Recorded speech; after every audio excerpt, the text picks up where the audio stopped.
जी, good afternoon. नमस्ते good sir. Afternoon everyone. Good afternoon sir. जी, good afternoon ma'am. Good afternoon Sabir sir. Afternoon good sir. Afternoon, good afternoon जी, good afternoon. बहुत-बहुत sir good जी, good afternoon afternoon. Prashant sir, good good afternoon. Afternoon सभी को शर्मा बहुत sir. सभी का session में जुड़ने के लिए बहुत-बहुत धन्यवाद। जी, Pankaj sir, good afternoon. Good जी, आफ्टरनून सर। जी, जी, जी। तो गुड आफ्टरनून ए सर जी। जी, good afternoon ma'am, good afternoon. तो अभी हमारा 1 बज रहे हैं, हम 5 मिनट का और वेट करके फिर हम अपना आज का जो टॉपिक है उसको स्टार्ट करेंगे। और तब तक हम थोड़ा-सा जो हमारा प्रीवियस जो सेशन था, तो जो अभी तक हो चुके सेशन उसके रिगार्डिंग में थोड़ा-सा इन्फॉर्मेशन आपस में शेयर करेंगे। आप में से किसी का कोई चलिए क्वेश्चन पहले बाद में लेते हैं, पहले मैं आपको बता देता हूँ ओवरऑल में जो लास्ट सेशन था उसमें हमने जो लैब रिपोर्ट्स होती हैं, पैथोलॉजिकल फाइंडिंग्स होती हैं, उसके अंदर हमने जो किडनी फंक्शन टेस्ट है उसके जो पैरामीटर्स हैं उसको ब्लड एंड लिम्फ के रिगार्डिंग पे डिस्कस किया था कि कौन सा पैरामीटर आपका ब्लड को डिनोट करता है और कौन सा पैरामीटर आपका लिम्फ को डिनोट करता है, और ब्लड एंड लिम्फ को डिनोट करने वाले पैरामीटर्स के क्या सिम्टम्स रहते हैं। इस तरह के ये सारी चीज़ें आपसे इन्फॉर्मेशन शेयर की गई थी। वो हमारा था किडनी फंक्शन टेस्ट का रिगार्डिंग पे, ये रिपोर्ट के ऊपर था। आज जो रहेगा वो रहेगा हमारा लिवर फंक्शन टेस्ट पे। और वैसे तो मैंने 4 मेडिसिन का लिखा था नाम, हमारा L1, WEN1, WER1 और WER2, पर आज L1 और WEN1 ही कवर हो पाएगा क्योंकि उसी में ही काफ़ी ज़्यादा प्लांट्स हो गए थे। तो बाकी जो अभी तक आपको इन्फॉर्मेशन दी गई है, जो आपको बताया गया है पिछले सेशन में, उसमें हमने रिपोर्ट्स को कैसे इलेक्ट्रोहोमोपैथी में ब्लड एंड लिम्फ के फैक्टर्स को रिगार्डिंग जांचना है, उसमें हमने आपको रिपोर्ट में क्या बताने की कोशिश की गई थी कि क्या-क्या उसके सिम्पटम्स हो सकते हैं, क्या-क्या उसकी इंडिकेशंस होंगी, यूरिया का क्या रोल होता है, पहले रोल बताया गया, फिर आपको ये डिस्क्राइब किया गया कि उसका वो ब्लड में क्यों आता है, रोल क्या है उसका बॉडी में, कहाँ वो मैन्युफैक्चर होता है, और अगर उसकी डिस्टर्बेंस होती है तो आपको क्या मालूम पड़ेगा कि किस सेगमेंट में डिस्टर्बेंस हो रही है ना। इस तरह से आपको इन्फॉर्मेशन दी गई थी। तो लास्ट में मैंने आपको ये भी एक चीज़ उसको कंक्लूड करते हुए बताया था कि जो ये इन्फॉर्मेशन है कि यूरिया किस चीज़ के लिए वर्क करता है या फिर अदर सिम्टम्स, ये अदर चीज़ें किस चीज़ के लिए वर्क करती हैं, ये इन्फॉर्मेशन आपको लास्ट में क्या किस रूप में लेके जानी है, आपको उसको डायग्नोज कैसे बनाना है, उसके रिगार्डिंग जो आपको बताया गया था कि अगर मान लीजिए एक आपने पेशेंट का रिपोर्ट किया, आपके अकॉर्डिंग आपने उसको टेम्परामेंट डायग्नोज बना लिया है, टेम्परामेंट डायग्नोसिस के अकॉर्डिंग आपका एक उसका टेम्परामेंट क्लियर हो रहा है, फिर आप उसका रिपोर्ट चेक करते हैं, चाहे जो उसका प्रीवियस रिपोर्ट है उसको चेक करते हैं या न्यू रिपोर्ट है उसको चेक करते हैं। जब आप वो रिपोर्ट को चेक कर लेते हैं और उसके अकॉर्डिंग में अगर उसके ब्लड के जो सिम्टम्स हैं वो ज़्यादा ख़राब हो रहे हैं और आपको उसका टेम्परामेंट भी सेंगवाइन लग रहा है, तो उससे एक तो आपको टेम्परामेंट क्लियर हो जाएगा और उसके जो रिपोर्ट के बेस के ऊपर आपको उसके जो ऑर्गन सेगमेंट होता है कि किस ऑर्गन पे उसका प्रभाव जा रहा है ज़्यादा, तो उसके रिगार्डिंग भी आपको इन्फॉर्मेशन लेने में ईजी हो जाता है। इस तरह से ये सारे जो इन्फॉर्मेशन है इसको प्रोसेस करके हम एक अपने डायग्नोस को पूरा करते हैं, और डायग्नोस को पूरा करके हम जो हमारा मेन मोटिव होता है वो यही रहता है कि किस तरह से एक राइट प्रिस्क्रिप्शन पे पहुंचा जाए। राइट प्रिस्क्रिप्शन पे कब पहुंच सकते हैं, जब आपका डायग्नोज राइट होगा। और राइट डायग्नोज के क्या प्रॉपर्टीज होती हैं कि उसमें आपको जो ऑर्गन सिस्टम या कौन सा अंग तंत्र जो आपका बीमारी के कारण खराब रह रहा है उस तक आपको पहुंचना में कितने जल्दी से आप कितनी आसानी से आप उस तक पहुंच सकते हैं, ये इन्फॉर्मेशन आपको मिलना जरूरी होता है। तो इसी के साथ अभी समय हो रहा है, अभी बस 2 मिनट का और वेट रहेगा।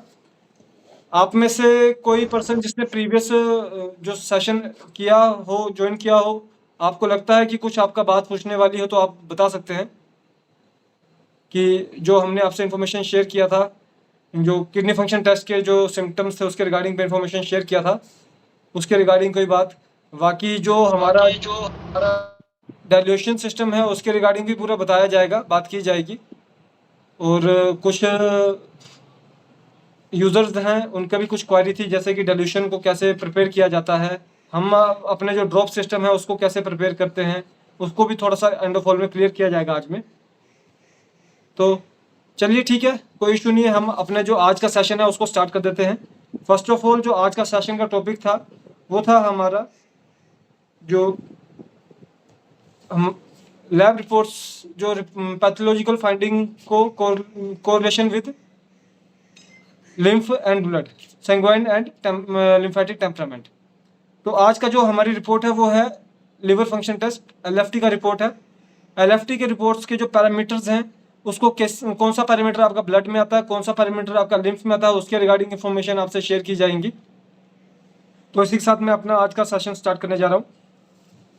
जो फर्स्ट पैरामीटर है एलएफटी के जो ब्लड को डिनोट करने वाले पैरामीटर हैं वो दो ही पैरामीटर हैं, एक है एसजीओटी और एक है एसजीपीटी। एसजीओटी और सनम सर, एसजीपीटी से सर वॉल्यूम थोड़ा सा डिस्टर्ब हो रहा है, प्लीज।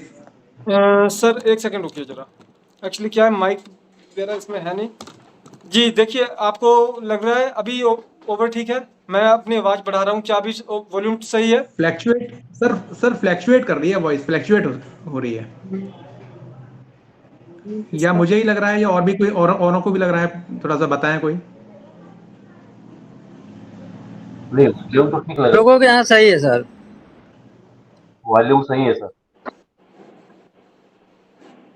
सर हो सकता ठीक है सर, कोई नहीं। है सिग्नल कनेक्टिविटी में थोड़ी इशू आ रहा हो। जी सर, जी सर, जी सर। जी तो जो हम बात कर रहे हैं एलएफटी की, आज का जो हमारा टेस्ट है वो है एलएफटी, पैथोलॉजिकल फाइंडिंग एलएफटी है।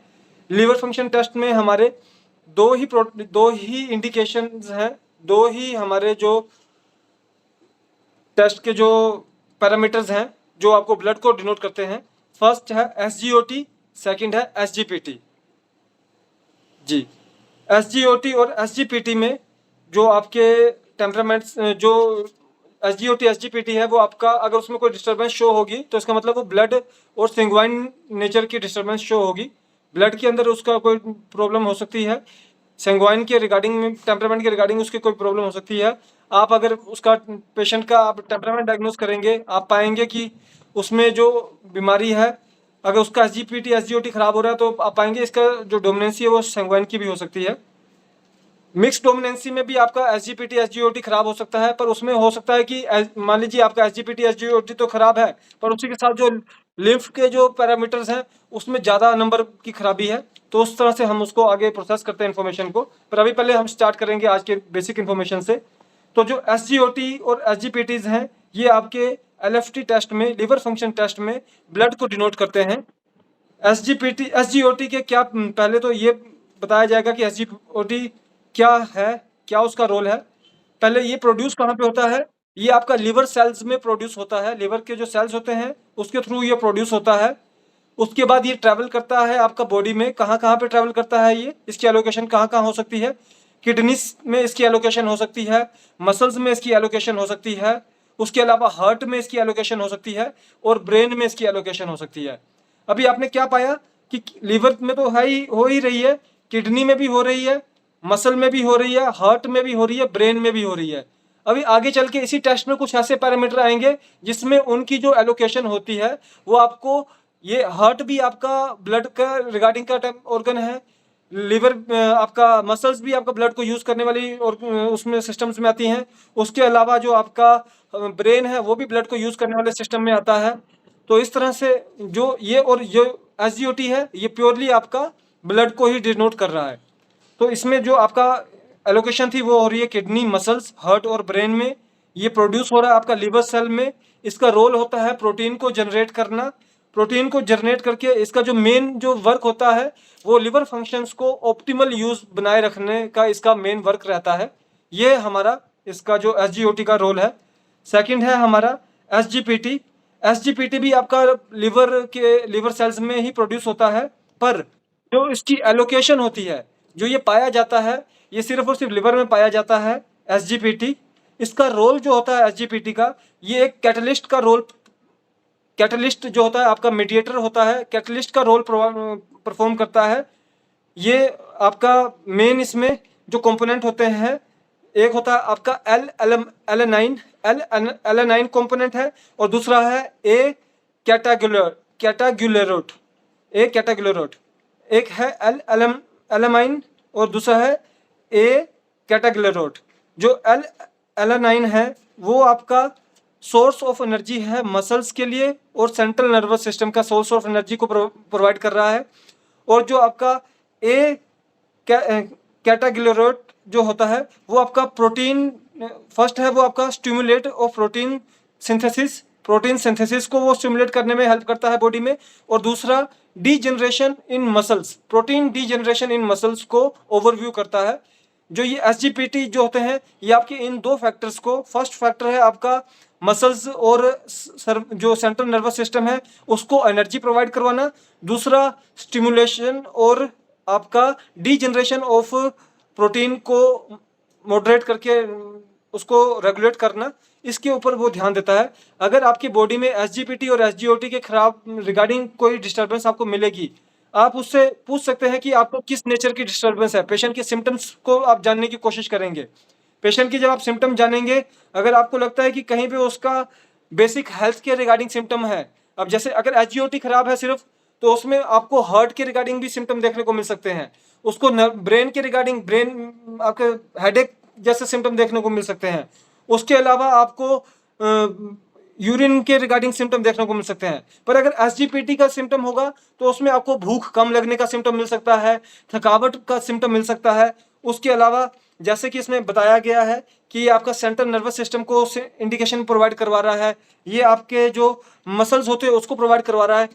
देखिए, मसल्स की थकावट अलग होती है, जॉइंट्स की थकावट अलग होती है। आपको पेन हो रही है, अगर जॉइंट में पेन हो रही है तो वो आपका ब्लड के रिगार्डिंग पूरी जो रह रही है, पर अगर वही आपकी मसल्स में हो रही है तो कहीं ना कहीं पे आपको लिम्फ को भी डिनोट करता है। पर इसमें जब आपका एसजीपीटी खराब हो रहा है तो उसमें आपके ब्लड के रिगार्डिंग के सिम्टम में ही वो आपको डिनोट करेगा ज़्यादा, जैसे कि प्रोटीन डीजनरेशन आपको देखने को मिल सकती है। तो ये हमारे दो फैक्टर्स थे, एसजीओटी और एसजीपीटी, जो आपके एलएफटी रिपोर्ट में ब्लड टेम्परामेंट को सेंगुइन टेम्परामेंट को शो करते हैं। अगर इसके अंदर कोई भी डिस्टर्बेंस आपको दिख रही है तो मोस्ट प्रोबेबली जो पेशेंट है उसके अंदर जो बीमारी का जो कारण बन रहा है वो सेंगुइन टेम्परामेंट का ही कारण बन रहा है। अब इसके बाद हम आएंगे लिम्फ टेम्परामेंट पे, जो आपके लिम्फेटिक टेम्परामेंट को शो करने वाले जो इसमें आपके पॉइंट्स हैं। फर्स्ट आपका है फॉस्फेट अल्कलाइन। पहले मैं आपको बताऊंगा कि इसका रोल क्या है, ये फॉर्म कहाँ होता है। ये आपके बॉडी के टिश्यूज में आपको पाया जाता है। इसका जो रोल होता है ये आपका liver, bone, kidney, digestive system, इसके अंदर इसका रोल हो रहा है। अभी जो ऊपर एसजीओटी था उसमें आपका लिवर भी था, किडनी भी था, पर मसल्स, हार्ट और ब्रेन आ गया। अब ये लिम्फ यूजर है तो इसमें आपका लिवर तो है ही है, बोन भी है, साथ में किडनी भी है, और मेन इसमें डाइजेस्टिव सिस्टम भी इंक्लूड हो गया। इसमें आपका जो ब्लड यूज करने वाले जो मेन ऑर्गन है उसका कहीं पे भी जिक्र नहीं हुआ। और आपका जो ये अल्कलाइन फॉस्फेट जो आपका पैरामीटर है वो आपका जो शो करता है वो आपको लिम्फ के रिगार्डिंग पे ही शो करता है। सेकंड इसमें आपका जो इसकी जो वर्क है वो है आपका मेटाबॉलिज्म इन लिवर। ये आपके जो लिवर का जो मेटाबॉलिज्म है उसको मेंटेन करने में हेल्प करता है, जो आपका फॉस्फेट अल्कलाइन होता है। उसके अलावा जो आपका स्केलेटन और बोन डेंसिटीज होती है उसको भी ये मेंटेन करके रखने में ये आपकी हेल्प करता है, फॉस्फेट अल्कलाइन। इसका मतलब अगर मान कौन लीजिए सी एक पेशेंट किताब है से पढ़ उसका, रहे सर? जी सर,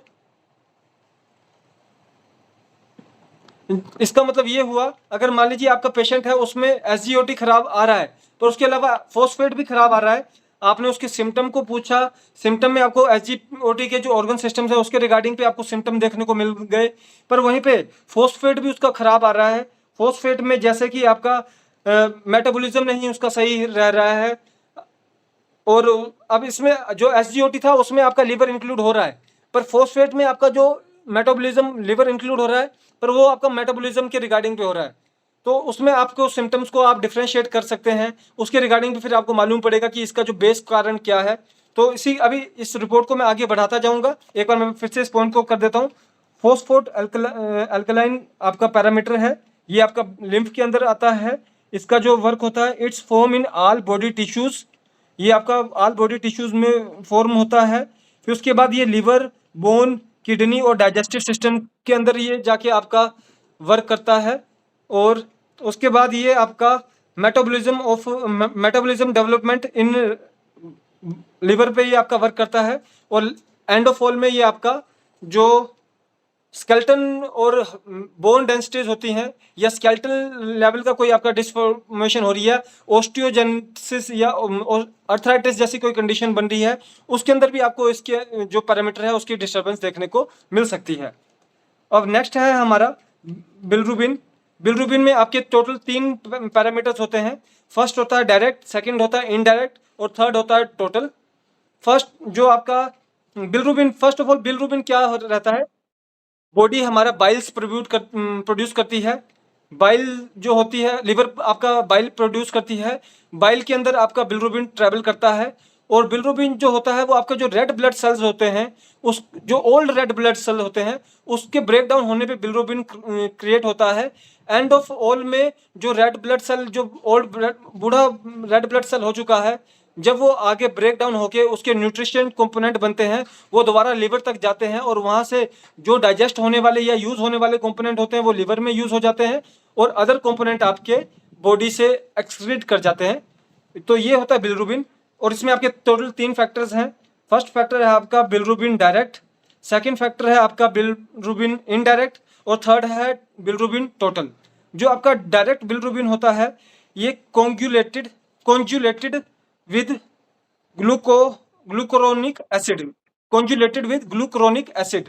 जो ग्लूकुरोनिक एसिड है उसकी सहायता से आपका red blood cell break down होता है और उसके बाद वो आपका बॉडी में ट्रैवल करके लिवर तक पहुंचता है।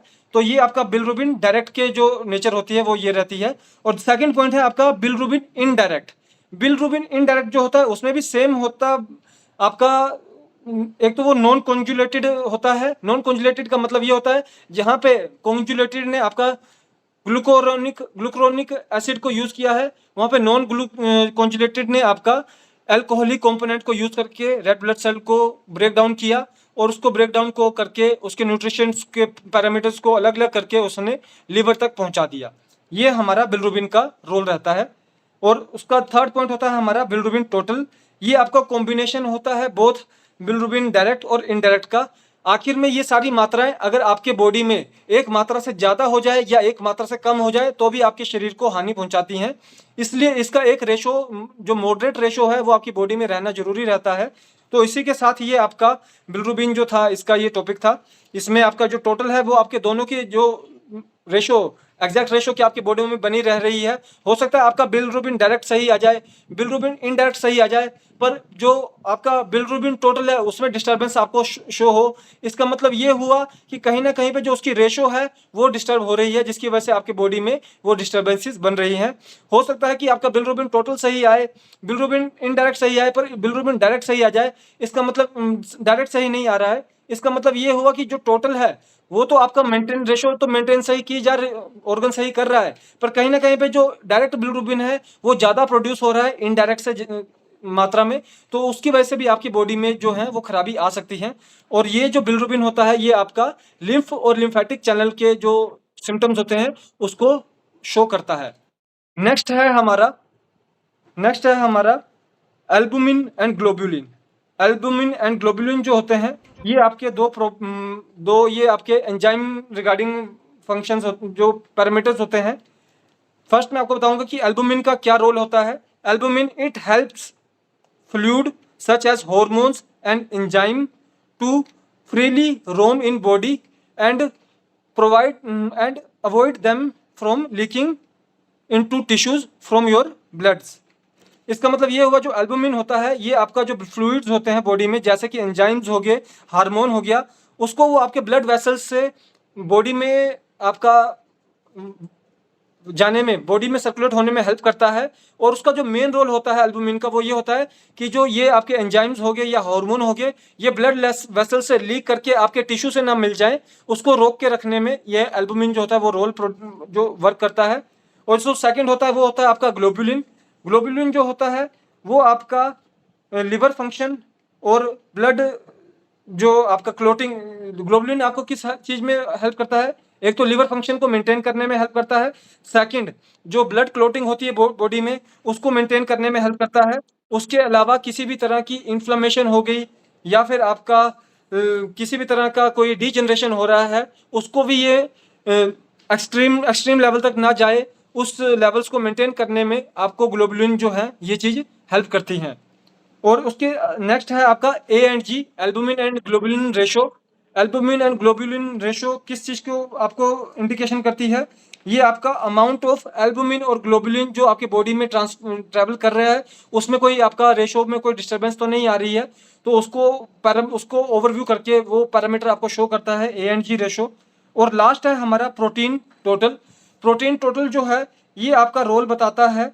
इसमें जो आपका मेन रोल होता है ये रहता है कि बॉडी में आपका कितना प्रोटीन जो है वो ट्रैवल कर रहा है, और उसके अलावा क्या आरबीसी ब्रेकडाउन में आपका जो प्रोटीन है, आरबीसीज में आपका प्रोटीन क्या है, उसके अलावा एल्बुमिन और ग्लोबुलिन में क्या लेवल प्रोटीन का प्रोड्यूस हो रहा है, उसके जो लेवल्स है उसको ये शो करता है। तो ये हमारे टोटल फैक्टर्स थे जो कि आपके ब्लड एंड लिम्फ को शो करते हैं। अब मैं आपको इसमें एक बार फिर से बताऊंगा। फर्स्ट है आपका SGOT and SGPT। SGOT and SGPT आपका ब्लड को शो कर रहा है। वहीं पे जो आपका फॉस्फेट अल्कलाइन है, बिलरुबिन है, चाहे वो डायरेक्ट, इनडायरेक्ट या टोटल है, उसके अलावा एल्बुमिन, ग्लोबुलिन, एजी रेशो और प्रोटीन टोटल, ये आपका लिम्फ को शो करता है। अब यहाँ तक हमारा जो ये पैरामीटर्स थे ये आपके बता रहे हैं, ये आपको बता रहे हैं कि क्या चीज़ क्या प्रोड्यूस करती है, क्या उसके पैरामीटर्स हैं। और अगर ये पैरामीटर डिस्टर्ब है तो इसका मतलब आपके लिम्फ चैनल में डिस्टर्बेंस हो सकती है। मान लीजिए कि अब इसमें आपको आपको डिफ्रेंशिएट कैसे करना है, डिफरेंस स्टडी कैसे करनी है, उसके अंदर ये आपका रहता है। जैसे मान लीजिए अब आपका एक पेशेंट है, वो आपका LFT भी करवा के आया, किडनी फंक्शन टेस्ट भी करवा के आया। अब उसमें आप चेक करते हैं कि उसके मैक्सिमम जो है ब्लड के रिगार्डिंग ही जो सिम्टम्स हैं या जो पैरामीटर हैं वो डिस्टर्ब हैं। आप उसका टेम्परामेंट डायग्नोज बनाते हैं, उसमें भी आपका ब्लड के रिगार्डिंग ही सिम्टम आपको डिस्टर्ब देखने को मिलते हैं। जो और आपको मालूम पड़ता है जो टेम्परामेंट है वो भी आपका सेंगवाइन ही टेम्परामेंट है। इससे हमें क्लियर हो जाएगा जो पेशेंट है इसके अंदर जो बीमारी बन रही है वो सेंगवाइन नेचर की बीमारी बन रही है। तो जब हम फॉर्मूला मेकिंग करेंगे या जो एग्जिस्टिंग फॉर्मूला होता है उसमें कुछ समय के बाद चेंज करेंगे, तो हम वो सेंगवाइन बेस के मद्देनजर रखते ही उन सारे चेंजेस को परफॉर्म करेंगे। तो यहाँ पे था ये हमारा LFT का था। पहले मैं आपके कुछ क्वेश्चन जानना चाहूँगा कि आपके कोई क्वेश्चन हो इसके रिगार्डिंग जो आज आपसे इन्फॉर्मेशन शेयर की गई है या अभी तक जो इसके रिगार्डिंग शेयर की गई है, आपको कोई डाउट बन रहा हो कि इस इन्फॉर्मेशन को कैसे प्रोसेस करना है, उसके बारे रिगार्डिंग में डाउट बन रहा हो, तो एक बार आप अपने क्वेश्चन पूछ सकते हैं।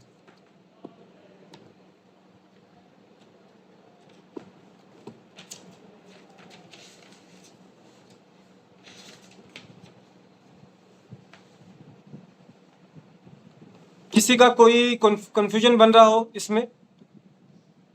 मैं जान रहा हूँ ये एक काफ़ी यूनिक और न्यू सब्जेक्ट बन रहा है इलेक्ट्रोपैथी में, क्योंकि रिपोर्ट्स को ब्लड एंड लिम्फ के जो आपके इंडिकेशंस हैं उसके ऊपर अभी तक किसी ने भी करने की कोशिश नहीं की थी। ये एक हमारा यूनिक आइडिया था। और एक ये देखिए, जब आपके पास कोई पेशेंट आता है ना, आप उससे जब उसकी पुरानी रिपोर्ट्स लेंगे और उन पुरानी रिपोर्ट्स में आप इन फैक्टर्स को आप डिस्कस या ऑब्जर्व करने की कोशिश करेंगे। आप उसके सारी रिपोर्ट्स को चेक कीजिए, पुरानी रिपोर्ट्स को, और देखिए कि उसके पुरानी रिपोर्ट्स में क्या क्या फैक्टर्स डिस्टर्ब हैं, और उस फैक्टर्स को आप कंपेयर कीजिए, क्या वो ब्लड के आपके फैक्टर्स हैं, क्या वो आपके सेंग्वाइन के फैक्टर्स डिस्टर्ब बता रहा है।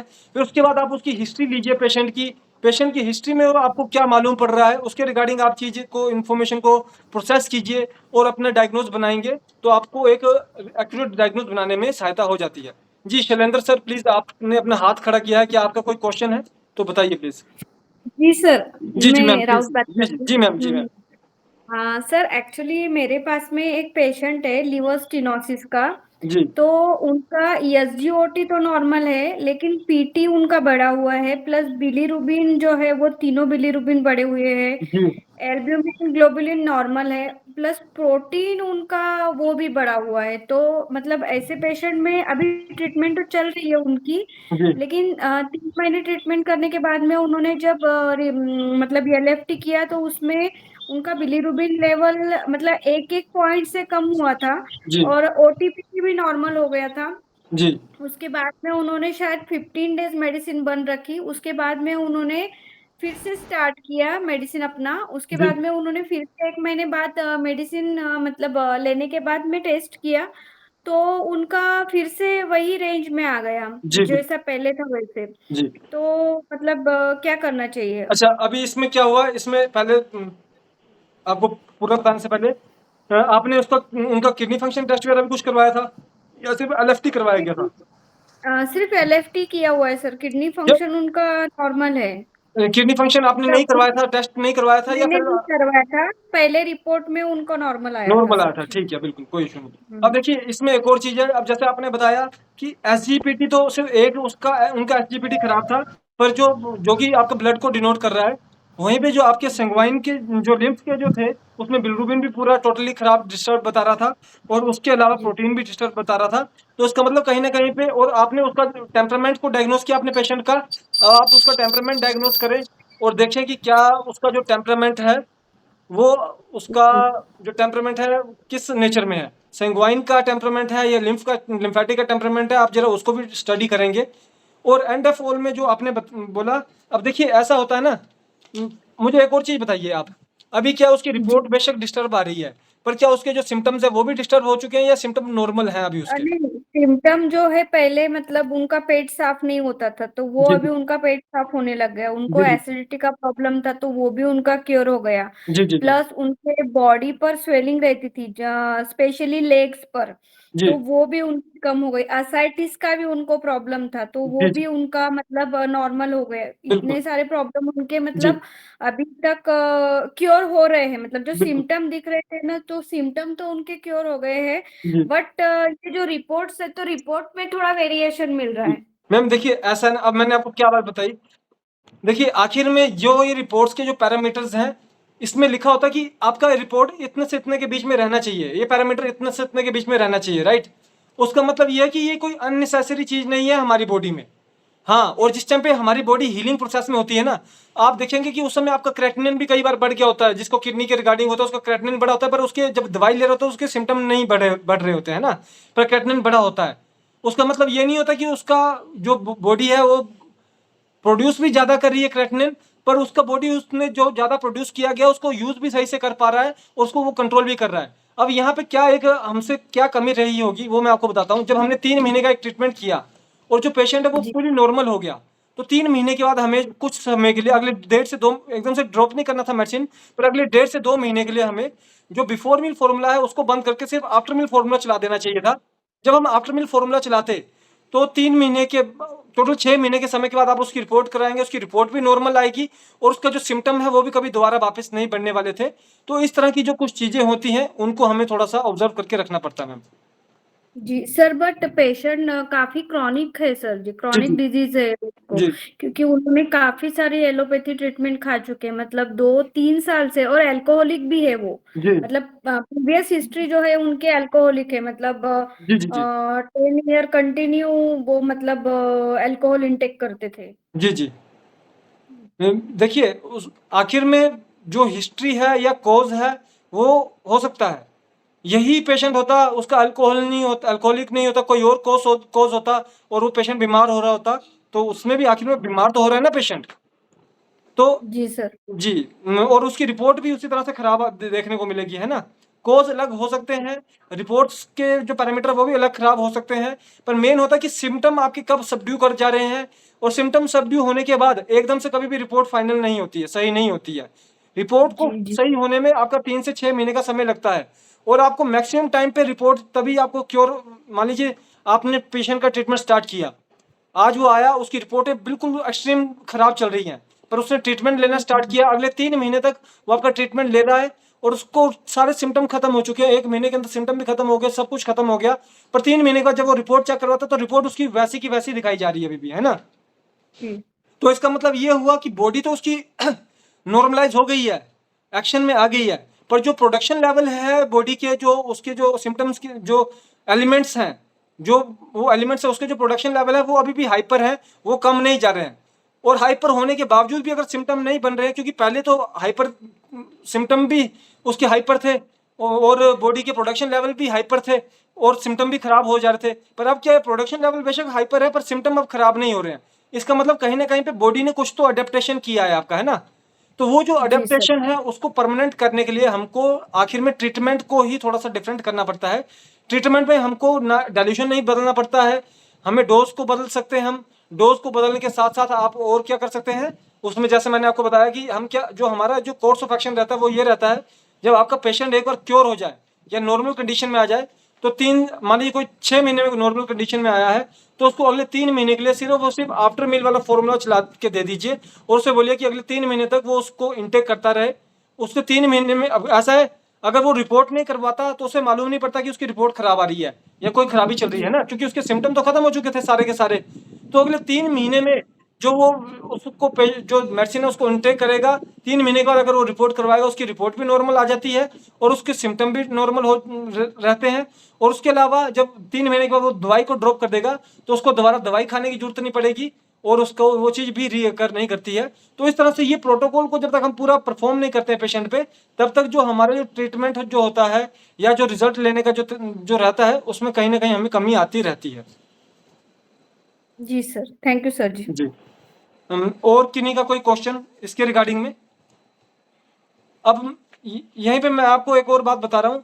आपको हो सकता है जब आप हम ट्रीटमेंट करेंगे तो हो सकता है कि एक लंबे समय तक उसके सिम्टम्स तो सही हो जाएं पर उसकी रिपोर्ट सही ना आए, ठीक है। लंबा समय मतलब 2 महीने 3 महीने का समय वो चलता है, वो आपको अमूमन हर पेशेंट में देखने को मिलेगा। 10 में से 4 पेशेंट में आपको वैसी चीज देखने को मिलेगी ही मिलेगी। तो पर जब वो तरह की आपको चीज देखने को मिले तो पेशेंट को आपको यही गाइड करना चाहिए कि देखिए, आपकी इससे पहले भी रिपोर्ट खराब आती थी, पर जब रिपोर्ट खराब आती थी तो आपको फील भी अच्छा नहीं होता था और सिम्टम्स भी आपके काफी ज्यादा खराब आपको देखने को मिलते थे। पर अब आप क्या है, आपके सिम्टम्स सारे सही हो चुके हैं पर रिपोर्ट खराब हो रही है।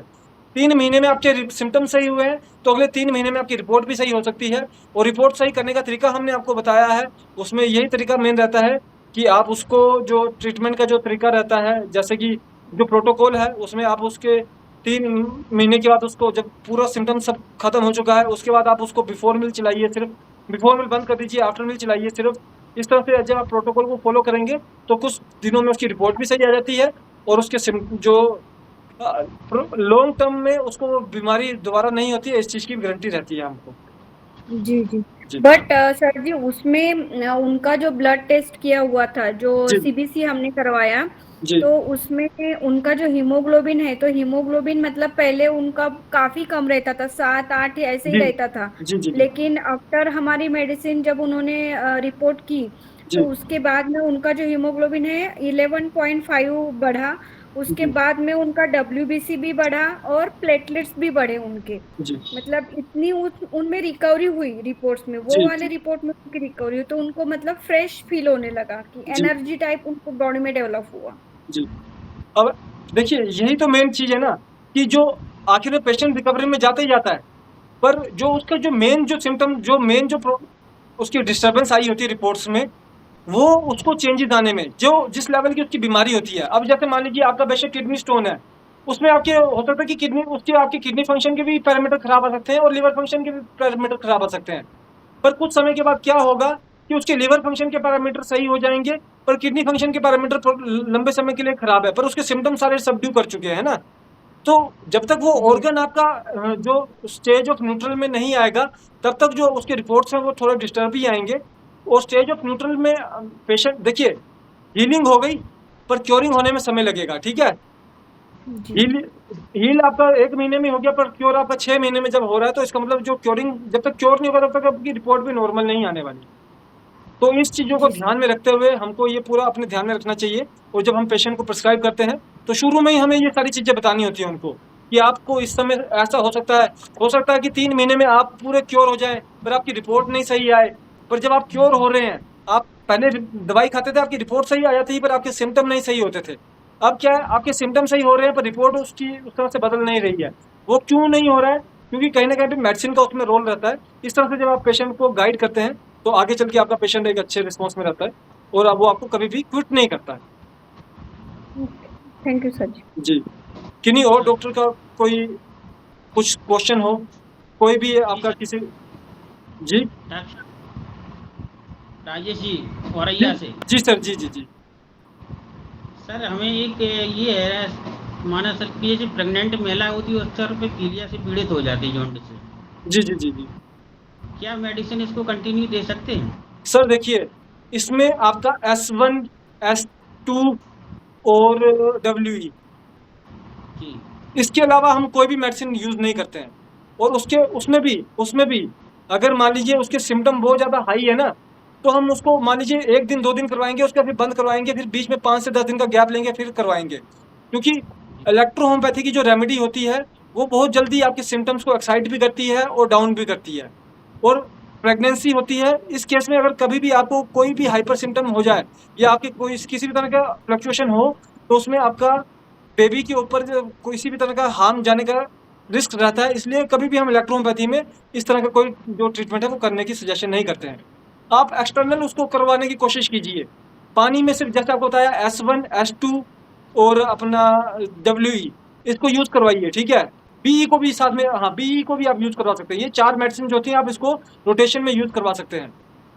जी तो इस तरह की चीज़ों को हमको मद्देनज़र रखते हुए जो ये केसेस होते हैं उसमें ध्यान रखिए, ट्रीटमेंट करना चाहिए सर। ठीक है सर, ओके सर। जी।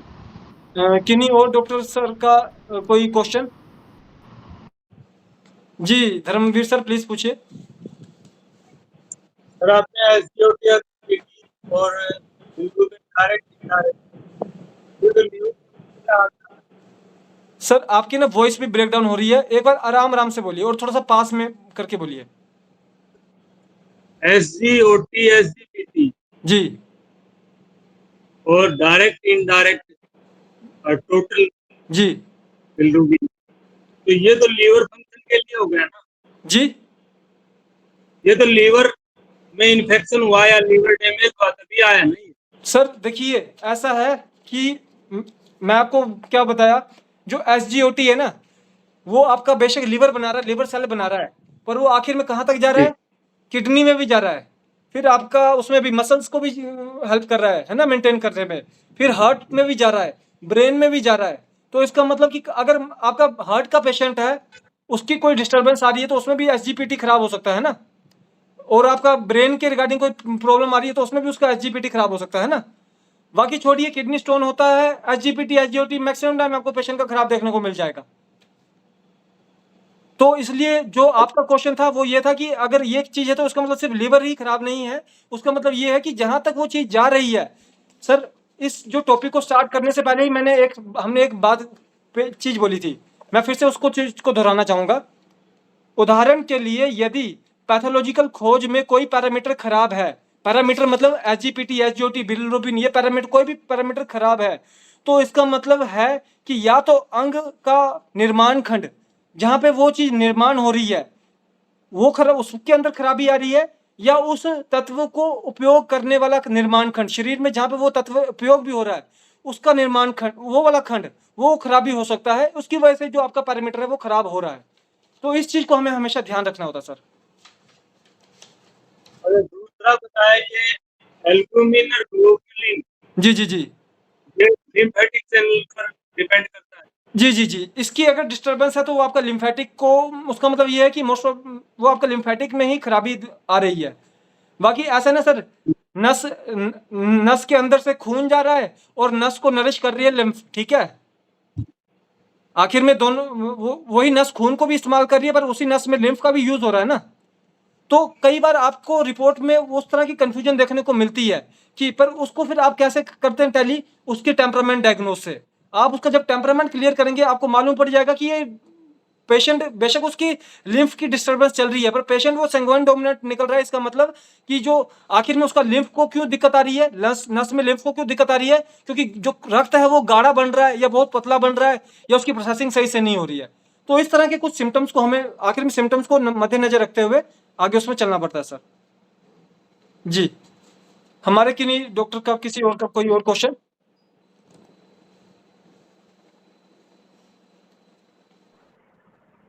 हेलो जी सर प्लीज। सर एक पेशेंट है सर, 23 साल की एज है, मतलब मेल है पेशेंट, जी जी और उनका दोनों किडनी डैमेज है अभी, मतलब पिछले 3-4 महीने में ही ये सब हुआ है उनके साथ। जी और उनका डायलिसिस स्टार्ट हो गया है, जी 10 दिन में 2 बार डायलिसिस होता है। जी तो ऐसे में क्या हम सपोर्टिव थेरेपी दे सकते हैं? कि साथ में मैंने पेशेंट से बात की तो मैंने उनको ये तो मना कर दिया कि देखो हम डायलिसिस अभी तुरंत बंद नहीं करा सकते, जो एलोपैथी आपका चल रहा है वो सब चलेगा, साथ में हम हमारा ट्रीटमेंट आपको दे सकते हैं महीने का। जी बिल्कुल तो बिल्कुल। आप कम से कम 3 महीने ये ट्रीटमेंट कंटिन्यू करिए। जी पूरी कोशिश करें कि आपके जो एपिसोड है ये थोड़े कम हो जाए, जैसे कि अभी 10 दिन में 2 बार हो रहा है तो धीरे धीरे इनका फ्रिक्वेंसी बिल्कुल बिल्कुल बिल्कुल बिल्कुल सर, यही कोशिश कर कर रहा है। सकते हैं। अब सर जैसे आपने बताया ना, इस तरह के आपको ना जी जो किडनी फेलियर के या रीनल फेलियर के जो केसेस मिलेंगे, आपको 20 to 30% केस ही मिलेंगे जिसमें सडन होता है, ठीक है। पर अब आपको इसमें भी हाँ इस जी तरह की हिस्ट्री जाननी पड़ेगी सर। पता जी क्या, देखिए आपको एक पर्सन है, वो आज 50 साल का पर्सन है, आज वो आके बोल रहा है कि मुझे ना जी शरीर में बहुत ज्यादा कमजोरी बनने लगी है एकदम से, ठीक है। पर जब आप आप उससे पूछेंगे आपको कोई बीमारी है या कुछ और महसूस होता है, बोलेगा नहीं होता है। तो फिर जब आप उससे पूछेंगे जी आपको आज से 5 साल पहले कुछ हुआ था, 10 साल पहले कुछ हुआ था, 20 साल पहले कुछ हुआ था, अगर मान लीजिए लीवर का पेशेंट है, लीवर के रिगार्डिंग उसकी डिस्टर्बेंस आ रही है और पता चलता है कि 20 साल पहले जी उसको पीलिया हुआ था जिसकी वजह से उसका लीवर डिस्टर्ब हुआ था, है ना। तो इस तरह के पेशेंट में जो उसकी हिस्ट्री होती है, उसके जो पास्ट जो डिजीज होती है ना, उसको हमें जरूर देखना चाहिए। और मैक्सिमम टाइम क्या होता है जी कि हम उसमें फोकस कर रहे हैं रीनल फेलियर पे, पर उसकी जो बीमारी है वो जी चाहे लीवर के कारण बीमारी हुई, अब लीवर के कारण पित्त ज्यादा गाढ़ा बन रहा है, अब पित्त ज्यादा गाढ़ा बनने की वजह से किडनी के ऊपर प्रभाव जा रहा है और उसकी वजह से किडनी खराब हो रही है ना। जी अब हम पित्त को सही कर ही नहीं पा रहे हैं, किडनी को सही करने की कोशिश करते रहेंगे तो उसमें भी हमें रिजल्ट नहीं आएगा। तो इसलिए हमेशा जी पेशेंट की सर जो हिस्ट्री होती है उसको हमें जानना बहुत जरूरी होता है सर। जी जी जी। थैंक यू बाकी जैसा आपने पूछा था, आप उसको ट्रीटमेंट जरूर चलाइए। 3 महीने के अंदर इस चीज की गारंटी है, जो उसका 10 दिन में 2 बार हो रहा है वो महीने में 2 बार जी तक पहुंच जाएगा। अगले 6 महीने में हो सकता है महीने में 1 बार तक पहुंच जाए। और बाकी इस तरह के पेशेंट को जी खुद महसूस होता है कि क्यों उसको डायलिसिस कराना चाहिए, है ना। कुछ उसको शरीर में जी बॉडी में आभास होते हैं ना। तो 10 दिन जी 20 दिन 1 महीने के बाद में उसको वो आभास होने अगर बंद हो जाए तो वो भी डायलिसिस कराने की तरफ नहीं जाता है। हालांकि जब उसकी हाँ रिपोर्ट करवाई जाएगी उसको क्रेटिनिन भी डिस्टर्ब मिलेगा, उसका यूरिक जी एसिड भी डिस्टर्ब मिलेगा, पर उसको वो जो फिजिकल सिम्टम्स है वो उसको देखने को जब नहीं मिल रहे हैं, तो कहीं ना कहीं पे इसका मतलब बॉडी हीलिंग में आ चुकी है, क्योरिंग हो रही है, हीलिंग में आ हाँ चुकी है। और ये एक प्रोसेस है, जब तक ये प्रोसेस पूरा नहीं होगा तब तक ये चलता रहेगा। हाँ जी सर मैंने भी यही उनको बोला कि आप इस उम्मीद में मत आना कि मैं शुरू में आपका डायलिसिस बंद करा दूंगा, जी बिल्कुल लेकिन हाँ 2-3 महीने तक आप मेडिसिन लीजिए कंटिन्यू साथ में। जी तो अगर हम रिकवर होते हैं तो फिर हम दावा भी कर सकते हैं कि आप ठीक हो जाओगे फिर धीरे जी धीरे। बिल्कुल बिल्कुल। हमारे किन्हीं डॉक्टर का और किसी का कोई question?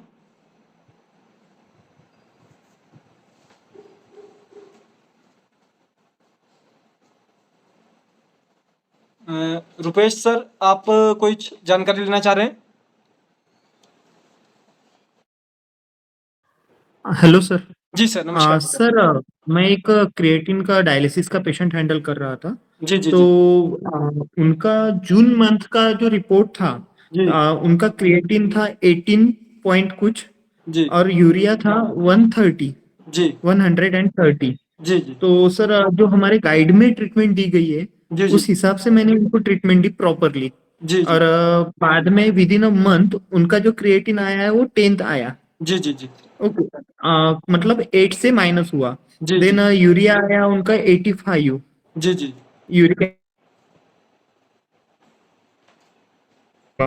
But sir after 15 days उन्होंने जेएफआर और बाकी की ट्रीटमेंट फिर से करवाई है। जी तो इस टाइम ना उनका जेएफआर तो 3 आया, जी 3 यानी 15 to 13 के बीच में जी जी 3 नंबर आया। तो जी जी और उनका क्रिएटिन सर 18 फिर से वापस वही दिखाई दिया। ओके।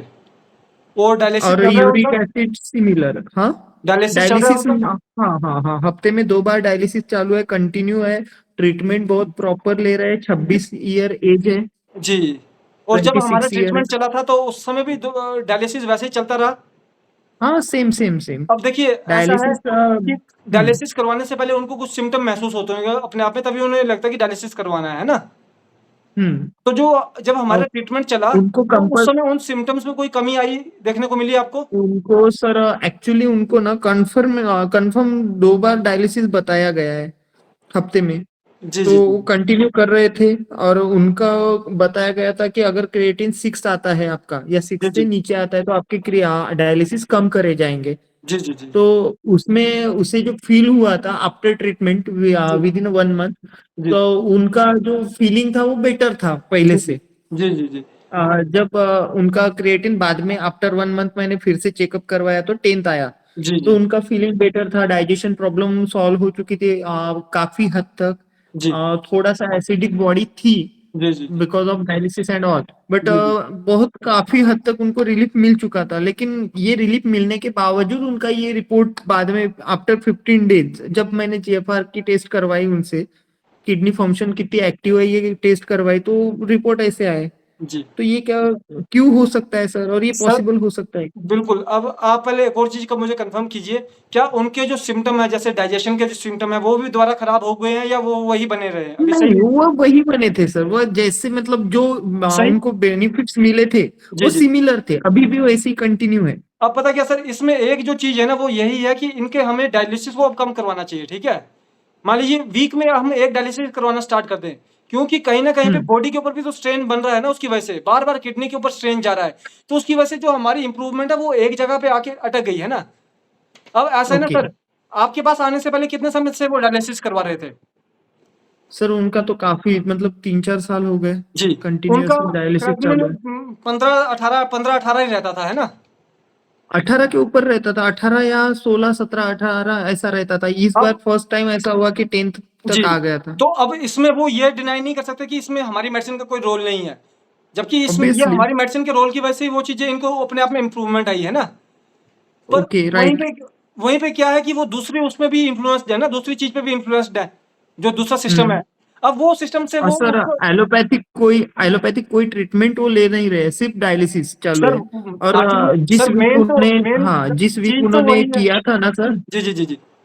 हाँ, जिस आप वीक उन्होंने डायलिसिस नहीं किया, जी 2 डायलिसिस ले गए और एक डायलिसिस उनका जी जी स्किप हो गया जी जी जी उनके पर्सनल रीजन की वजह से। तो उसी मंथ उन्होंने डायलिसिस के पहले एक रिपोर्ट चेक किया, तो वो रिपोर्ट में इस तरह से सभी मतलब चेंजेस, हायर चेंजेस दिखाई दिए, फिर से मतलब रिपोर्ट रिटर्न आ गया। पर सिम्टम खराब नहीं हुए, है ना? नहीं, सिम्टम्स सेम, मतलब कुछ प्रॉब्लम नहीं हुआ, अभी उनके सर बॉडी में कुछ प्रॉब्लम नहीं हुआ। अभी आप सुन रहे होंगे, पहले मैडम से भी डिस्कशन हो रही थी, उसमें भी यही बात थी, है ना, सिम्टम की रिगार्डिंग पे बात हो रही थी ना। जब तक जी उसके सर। जब तक उसके सिम्टम खराब नहीं हो रहे हैं सर, रिपोर्ट को सही होने में एक लंबा समय लगता है। ये पेशेंट तो वैसे भी ओके, 3 साल से खराबी में जी रहा है, ठीक है। राइट, हो सकता है कि इसका राइट। 6 महीने के बाद जाके रिपोर्ट सही हो, पर जब सिम्टम सही हाँ, हो गया ना, तो हमें रिपोर्ट को उतना फोकस नहीं करना चाहिए। हमें ओके, सिम्टम के अब इसलिए अब मैं आपको ये सजेशन कर सकता हूँ कि अगर उसके सिम्टम ओके। नॉर्मल की तरफ को है ना, आप उसका डायलिसिस ड्रॉप हाँ, करिए पहले एक बार के लिए, ठीक है। अगले 2 ओके। महीने के लिए उसको एक बार करवाइए। और अच्छा, डाइल्यूशन किस में चल रहा है? D4 में चल रहा है, D5 में चल रहा है? ये तो कम्प्लीटली पता नहीं है सर, मैं वो कंफर्मेशन जी आपको देता हूँ। जी जी। उसको हम्म, आप अगर D5 चल रहा है तो D4 कीजिए, अगर D4 चल रहा है ओके, तो उसके जो ओके। डोजेज होते हैं उसमें थोड़ा सा हमें अच्छा, चेंज सॉरी, करना है। सॉरी, डाइल्यूशन सर, जी जी। डाइल्यूशन हमारा D5 में चल रहा है। सर फिर अब आप उसको D4 कर देना चाहिए सर।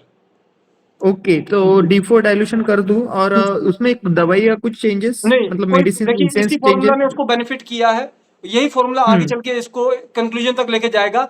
जब मान लीजिए ओके, ऐसा होता है कि हम जब 70-80% तक पहुंच जाएंगे रिजल्ट में ना, जैसे उसकी राइट, रिपोर्ट राइट, में भी हम 70-80% तक पहुंच जाएंगे, उसके बाद जाके फिर राइट, भी हम अगर उसका वो स्टैग्नेट कर जाता है, उसके बाद वहां से वो कम नहीं हो रहा है, तो फिर हम सोच राइट, सकते हैं कि कुछ जो ड्रॉप करने के लिए, जो अपना राइट, राइट। मेडिसिन को ड्रॉप करके या उसको फॉर्मूला को ओके, चेंज ओके, करने ओके, के लिए। और ओके, ओके, एंडोकॉल में वो तो करना ही है हमको, कि जब उसका आपका ओके, पेशेंट 80 से अबव हो चुका है रिलीफ, 3 महीने से ज्यादा उसकी ओके, कंटिन्यूसी है 80 से अबव रिलीफ की, तो उसमें फिर हम उस ओके, जो पेशेंट है उसका जो अपना जो बिफोर मील फॉर्मूला है वो बंद करके आफ्टर मील पे चला के उसको हम आगे कुछ समय तक चला के उसका ट्रीटमेंट ओके, क्लोज कर देते हैं। ओके, ओके, जी। ओके, ओके, तो ठीक अब है ना आपको सर। ये सजेशन रहेगा कि उसका डायलिसिस ड्रॉप करवाइए एक, और डायल्यूशन को ओके, D4 कीजिए।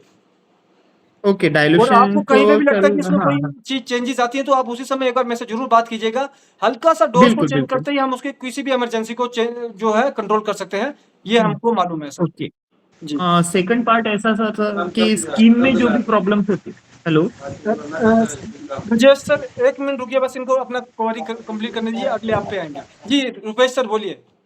जी सर, जी तो जी सेकंड प्रॉब्लम ऐसा सर कि जो स्किन प्रॉब्लम्स होते हैं, स्किन डिसीज होते हैं, जी जी जी तो स्किन डिसीज में रिगार्डिंग हमारे गाइड जी कि जी जो फॉर्मूले दिए गए, सिमिलर सेम फॉर्मूले में देता हूँ जो जी जी गाइड में दिए हैं वही। तो सर उसके रिजल्ट मुझे माइनस आ रहा है, मतलब नहीं आ रहे, प्रॉपर नहीं आ रहे कुछ भी।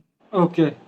अच्छा, अब देखिए इसमें आपने सबसे लंबा ट्रीटमेंट कितने समय का दिया स्किन वाले को? सर 4 महीने, 4 4 मंथ। मंथ। अच्छा, 4 मंथ में हाँ, वो क्या सोराइसिस का पेशेंट था, किस चीज का फंगल का किस चीज का पेशेंट था वो? एक्चुअली स्किन रैशेस थे कुछ, ओके और एक एक्ने थे। ओके। तो उसमें उसको क्या चीज़ें चेंज देखने को मिली है? हल्का-सा क्या कोई चेंज देखने को मिला? मान लीजिए सर हाँ, स्किन टोन बढ़ा हुआ है उनका, जी, इम्यून जी। सिस्टम थोड़ा सा अच्छा दिखाई दिया, जी, जी। मतलब फिटनेस उनकी दिखाई दी। जी। लेकिन जो स्किन के लिए वो आए थे, जो एक्ने के लिए आए थे और वो रैशेस के लिए आए थे, तो उसमें कोई भी बेनिफिट्स मुझे दिखाई नहीं दिए। नहीं, देखिए जो एक्ने और रैशेज़ है ना, उसकी नेचर में क्या हाँ। कोई चेंजेज़ आया? जैसे मान लीजिए रैशेज़ आपके ड्राई हो गए हों या वेट हो गए हों, एक्ने आपके रैशेस, पस हो हाँ, रहे थे। रैशेस के लिए वो सर ड्राई हुए हो गए थे, थोड़ा सा कम हो गए थे, उसमें थोड़े से चेंज दिखे मुझे, जी, जी, जी। प्रॉपर नहीं दिखे लेकिन थोड़े से दिखे, लेकिन एक्ने में तो कोई भी चेंज नहीं था, चलिए, उलट उल्टा देखिए तो वो जब बढ़ जब रहे तक थे। जी, जी, जब तक एक चीज़ कम नहीं होगी तब तक दूसरी भी एकदम से कम नहीं होगी। अब जैसे आपने बताया कि हम्म उसमें उसकी जो फ़ॉर्म थी, जो उसकी बेसिक फ़ॉर्म थी, हम्म जो जैसा पेशेंट आपके हाँ बताया उसकी बेसिक फ़ॉर्म थी, उसमें कोई हाँ, चेंजेज़ आया, फिज़िकल चेंज आया पर उसके बाद वो ज़्यादा रिकवर नहीं हो पाया, है ना? तो जब नहीं इस तरह नहीं, की केस होते हैं खासकर जो स्किन होता है ना, इसमें आपको हाँ क्या करना होता है देखिए हम क्या करते हैं कि कुछ दिन के लिए उसको चलाते हैं उसकी या तो हम पहले डोज को चेंज कर देंगे। डोज को कैसे चेंज करेंगे? ओके। 1 लीटर पानी में 10 बूंदे डाल के उसको वो लीटर पानी के लिए पीने के लिए बोलना है हमने, ठीक है? ओके। इस तरह से उसको हमने डोज को चेंज कर दिया और हम्म उसको 2 हफ्ते के लिए हम इसको एक इस चीज़ को परफॉर्म करके देखेंगे। अगर ओके जब आप करेंगे तो हो सकता है कि 10 में से जिनको आपको रिजल्ट नहीं आ रहा है, 4 को रिजल्ट आना शुरू हो जाए, ठीक है? बचे ओके 6, ओके अगर उसमें फिर रिजल्ट नहीं आता ओके फिर उसमें हम थोड़े समय के लिए डाइल्यूशन को चेंज करेंगे। डाइल्यूशन को कैसे चेंज ओके करेंगे? जहाँ पे हम उसको D4, D5, D6 कर रहे हैं, वहाँ पे हम उसको 1 ड्रॉप, 2 ड्रॉप, 3 ड्रॉप का डाइल्यूशन बना के देंगे। पर उसको भी हम लंबा नहीं चलाएँगे। 2 हफ्ते के लिए बना के दिया, हाँ जैसे सर सर रिकवरी सर जी, जी। सर, नेटवर्क इश्यू था तो रिपीट कीजिए प्लीज, जी, ये D4 उसमें हम D5 उसको एंड 1 D6। ड्रॉप अभी D4, D5, D6 दे रहे हैं, पर जब उसका रिकवरी में हाँ हल्का-सा चेंज आया पर रिकवरी पूरी नहीं हो रही है और डोज़ को नहीं, भी हाँ हमने हाँ चेंज हाँ, करके देख लिया, उसमें भी रिकवरी नहीं आ रही है, फिर हम उसके डाइल्यूशन में एक करेंगे, जैसे अभी हम 20 ड्रॉप्स 10 ड्रॉप, 30 ड्रॉप्स का बनाते हैं ना डाइल्यूशन, तो वैसे हम 1 ड्रॉप, 2 ड्रॉप और 3 ड्रॉप का डाइल्यूशन बनाएँगे और उसको भी लंबा नहीं ओके। चलाना है हमने पर, 2 हफ्ते के वही लिए वही, चलाया हाँ हाँ हाँ हाँ वही। जी, 2 ओके, हफ्ते के लिए जी, जी, बोलिए। हाँ वही एक कंफ्यूजन था जी, सर, क्योंकि उसको मुझे 2 हफ्ते बताया के लिए गया था। चलाया, हाँ 2 हफ्ते के बाद दोबारा बिल्कुल। उसको D5 कर दीजिए, जो उसकी बेसिक डोज़ेज़ चल रही थी ओके उस पे उसको ले आइए, ठीक है? ओके ओके ओके और ओके हाँ, ओके। इसमें एक और चीज़ हो सकती है। हो सकता है कि हम्म आपने उसको फ़ॉर्मूला दिया एक्ने का या रैशेज़ का, पर हो राइट। सकता है कि जो नेचर बन रही है वो सोराइटिक बन रही है, ठीक है? ओके तो कुछ समय के बाद हम उसमें सोराइसिस का फ़ॉर्मूला भी पहले उसको चला के देख सकते हैं। हो सकता है जो उसका ओके रिज़ल्ट जो रुक रहा है वो उसका रिज़ल्ट आना शुरू हो जाए।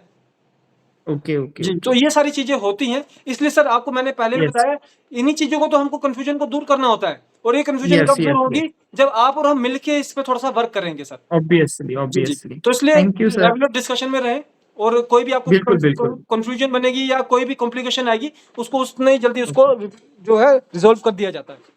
श्योरली सर, जी, thank you. Brajesh sir please अपना क्वेश्चन पूछिए।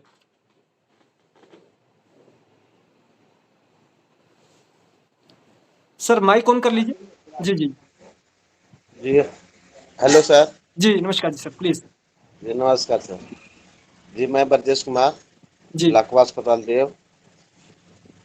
कह रहे हैं सर कि एक पेशेंट है जी, जिसका दवा दिए हैं 15 दिन पहले, जी, और ऐसे अब सब ठीक है, झिनझिनी नहीं जा रहा है।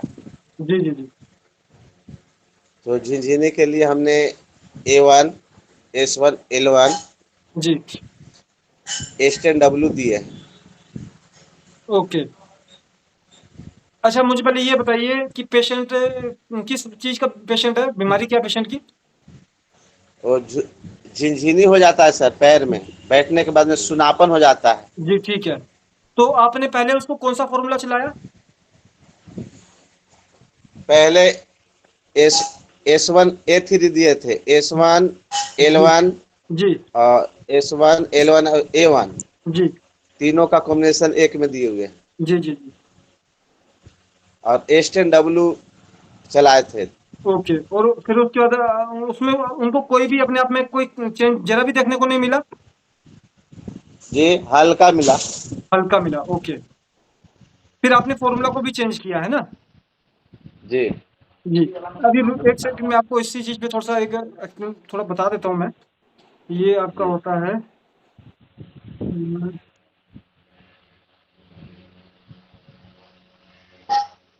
हाँ जी।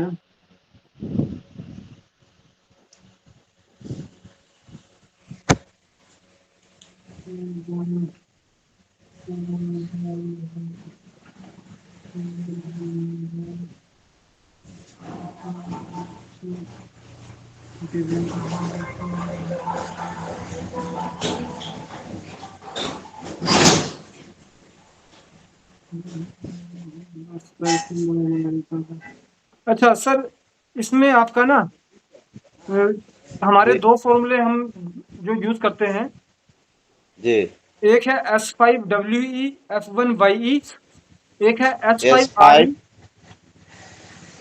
S5WE और F1YE। L1 F1 फैब्रिक्यूगो 1 जी YE और दूसरा है S5RE RE और F1WE। S1 F1 फैब्रिक्यूगो 1 WE।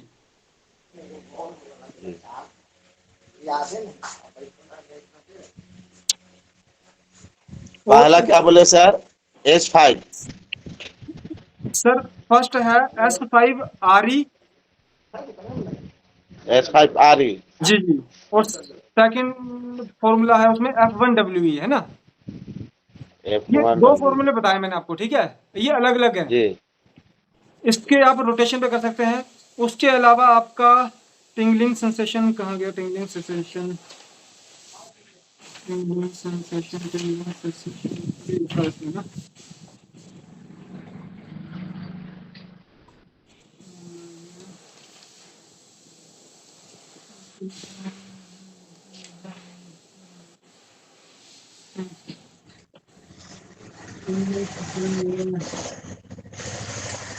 तो अच्छा, अब आपका जो फ़ॉर्मूला जो आपने दिया वो आपने खुद से सोच के बनाया फ़ॉर्मूला, है ना? जी। हम करीब-करीब सर हम इसमें इस बैच से मैंने ऐसे तो और बहुत लोग को दिए हैं, जी, तो जी, जी। सब पर रिजल्ट मिल रहा था। इस पर रिजल्ट नहीं मिल रहा है। ये अच्छा, गलत अब है। एक और चीज़, अब हमें फिर एक और इसमें एक चीज़ और हो सकती है, वो ये, पहले आप इसके सिम्पटम बताइए कि और क्या-क्या सिम्पटम है? क्या इसको पेट के रिगार्डिंग कोई सिम्पटम है? नींद के रिगार्डिंग कोई सिम्पटम है? और क्या बोलते हैं, थकावट या दर्द के रिगार्डिंग कोई सिम्पटम है? ऐसा भी कोई सिम्पटम है इनको? ये दर्द है। कहाँ पर दर्द है? दर्द का दर्द है पैर पैर में रहता है सर। पैर में घुटना आपका में रहता है। एड़ी एड़ी या पंजे में या फिर कहाँ पे? जी पैर में सर। ओके, पैर के पैर में और हाथ में। हाथ में भी पैर दर्द और है। हाथ में। देखिए, जी हाथ का मतलब ये हाथ या फिर ये नहीं बाजू? सर, ये जो है ना बाजू, आर्म, बाजू। यहाँ से उठाने में दिक्कत है जी। जी, जी, जी। अच्छा, उठाने में दिक- अब इसमें भी देखिए 2 चीज़ें होती हैं हर जगह पे। ये आपका आ गया जी जॉइंट वाला एरिया, ठीक है? और ये आपका आ जी गया मसल्स और बोन वाला एरिया। अब इनको जॉइंट वाले ना एरिया तो में दर्द होती है, मसल या बोन वाले एरिया में दर्द होती है? जी ऊपर आर्म में मैं वही बोल रहा हूँ ना, जो है ऊपर नहीं हो पाता है। देखिए नहीं, आप अभी भी एक चीज़ थोड़ा मुझे और क्लियर कीजिए। आर्म में जी ये ज्वाइंट जॉइंट है, पेन ज्वाइंट पेन में। जॉइंट में होती है या फिर जी जो ये ज्वाइंट मसल में है इसमें होती है दर्द? सर उठाने में हाथ नहीं जी, उठता जी, है, जी। दर्द करने जी, लगता तो है। बस वो जॉइंट में आपको दर्द हो रही है, ठीक है। अच्छा, उसके अलावा क्या जी इनको ज्वाइंट में खाने-पीने के रिगार्डिंग कोई सिम्पटम है? जी खाने-पीने के रिगार्डिंग जैसे पेट डाइजेशन सही नहीं हो रहा है, गैस्ट्रिक एसिडिटी? वो नहीं सब ना, वो सब दिक्कत नहीं है सर। जी, ठीक है। इसका मतलब हमें एक चीज़ क्लियर हो रही है कि लिम्फ चैनल इसका कोई भी खराब नहीं है ना? जी पेशेंट का जो वो टेम्परामेंट चेक किया आपने, लिम्फेटिक है, संगवाइन है? क्योंकि उन उनका लिप है अति संगवाइन रस डोमिनेंट प्रवृत्ति के नहीं, रस होना प्रवृत्ति चाहिए। कैसा? जी, जी। जी रस प्रवृत्ति लिम लिम्फेटिक पेशेंट है। तो कोई जी रिपोर्ट्स वगैरह हो जी किए गए उनके, जैसे एलएफटी, केएफटी वगैरह रिपोर्ट किया गया कभी? जी कराए सर। तो उसमें किस में कोई? इनोफिलिया बढ़ा हुआ था। जी, हेलो जी, क्या बढ़ा हुआ था सर ये? हाँ इस्नोफिलिया बढ़ा हुआ था सर। ये तो आपका उसका हुआ ना, यूरिन की बात कर रहे हैं आप? आप सीबीसी की बात कर रहे हैं या एलएफटी की बात कर रहे हैं, किसकी बात? जी उसके एलएफटी और केएफटी में क्या क्या डिस्टर्बेंस थी, वो कुछ बताया? कुछ मालूम है आपको? किडनी जी फंक्शन ना, टेस्ट में क्या डिस्टर्बेंस देखने को मिली? लिवर फंक्शन टेस्ट में क्या डिस्टर्बेंस देखने को मिली? लीवर नहीं कराए सर, पता क्या, चलिए ठीक एलर्जी है। प्रॉब्लम है। देखिए ऐसा है कि या तो हमें उस, अब जो आपकी बात हुई है ठीक है, जी उसमें उसको पैर में झुनझुनी तो हो रही है, पर उसके अलावा उसको दर्द भी जी हो रही है, ठीक है। उसको दर्द हो जी रही है जोड़ों के एरिया में, ठीक है। और जी जो इसमें एक आपका नर्वस सिस्टम इन्वॉल्व है, दूसरा आपका ब्लड का जो सर्कुलेशन पॉइंट होता है वो इन्वॉल्व है, ठीक है। अगर यही चीज जी उसकी मसल में हो रही होती या फिर हड्डी वाली जगह पे हो रही थी, तो हम सोचते कि कहीं ना कहीं लिम्फ चैनल इन्वॉल्व है, ठीक है। तो अब इसके जो फॉर्मूला है, अब आपने बिल्कुल फॉर्मूला भी आपने जो बनाया उसमें बताया कि आपने A3 का यूज किया है ना। जी तो अब जो आपने सेकंड फॉर्मूला दिया था उसमें क्या रिलीफ है उस पेशेंट को? जी जो सेकंड फॉर्मूला बना के दिया उसमें क्या रिलीफ है पेशेंट को? हल्का रिलीफ है सर, अरे झिनझिनी में हल्का रिलीफ है। D5 दे रहे हैं, D4 दे रहे हैं? दे रहे हैं जैसे D5 में दे रहे हैं। जी, आप उसको एक तो कर दीजिए D4, ठीक है। जी और दूसरा उसका जो डोज है उसको थोड़ा सा आपने चेंज करवाना है कुछ दिन के लिए। जी डोज में आपका रहता है, ठीक अल्टरनेटिव डोज रहता है। दो फॉर्मूला बनाए ना आपने? जी जी, जो पहला फॉर्मूला है उसको दीजिए पहले घंटे पे, दूसरे फॉर्मूला को दीजिए उससे अगले घंटे पे, फिर तीसरे घंटे पे पहले फॉर्मूला को दीजिए, चौथे घंटे पे उससे अगले। ये अल्टरनेटिव डोज होता है। 3 दिन के लिए अल्टरनेटिव डोज लाइए, 3 दिन के बाद खाने से पहले, खाने के बाद कर दीजिए उसके डोज को, ठीक है। ठीक उसके बावजूद भी अगर अगले 1 हफ्ते के अंदर कोई बदलाव नहीं आता तो आप एक बार मुझे जरूर बताइएगा। हम हल्का सा डोज में और चेंज करेंगे तो उसमें डेफिनेटली कोई ना कोई चेंज देखने को मिल जाएगा। ठीक है सर, जी, ठीक। तो ओके चलिए हम अभी अगले क्वेश्चन भी लेंगे। उससे पहले जो हमारा आज का जो नेक्स्ट टॉपिक है उसको हम जरा स्टार्ट कर लें। वो उसमें भी थोड़ा हमारा 15 से 20 मिनट जाएंगे। तो मैंने लिखा तो हमने उसमें 4 मेडिसिन का लिखा था, पर इसमें आपके L1 और वेन1 का ही आज डिस्कस हो पाएगा, क्योंकि वेन1 में आपके 16 प्लांट्स हैं, L1 में आपके 8 प्लांट्स हैं, तो उसको डिस्कस करने में थोड़ा समय लग जाएगा। तो आज का सेकंड टॉपिक है हमारा लिम्फेटिक मेडिसिन यूजेस का। तो फर्स्ट पार्ट है इसमें लिम्फेटिक वन, L1 का।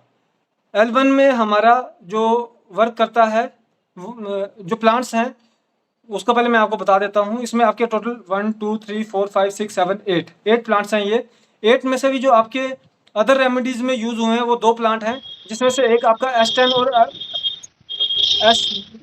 और फेब्रिफ्यूगोज में यूज हुआ है, वो है एरिथ्रेरिया सेंचुरियम, सेंचुरी प्लांट। कॉमन नेम है सेंचुरी प्लांट।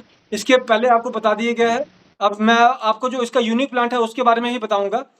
तो इसका जो यूनिक प्लांट है वो है आपका ह्यूमुलस इपुलस, ह्यूमुलस इपुलस। कॉमन नेम है होप। लिम्फेटिक L1 आपका किस चीज की रेमेडी है? लिम्फ और लिम्फ चैनल के रिगार्डिंग की कोई भी चीज होती है उसके रिगार्डिंग की रेमेडी है L1। तो फर्स्ट प्लांट है आपका एरिथ्रिया था, सेकंड है ह्यूमुलस इपुलस। ह्यूमुलस इपुलस का कॉमन नेम है होप, HOP होप। जो इसका प्रॉपर्टी है, प्लांट की प्रॉपर्टीज है, वो नर्वस सिस्टम के ऊपर वर्क करता है, और उसके साथ साइकोलॉजिकल जो रेमेडी होती है वो भी आपका ये वर्क करता है।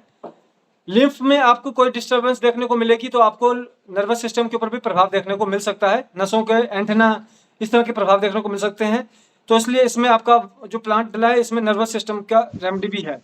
सेकंड प्लांट है आपका पुल्मोनेरिया ऑफिसनेलिस, पुल्मोनेरिया ऑफिसनेलिस।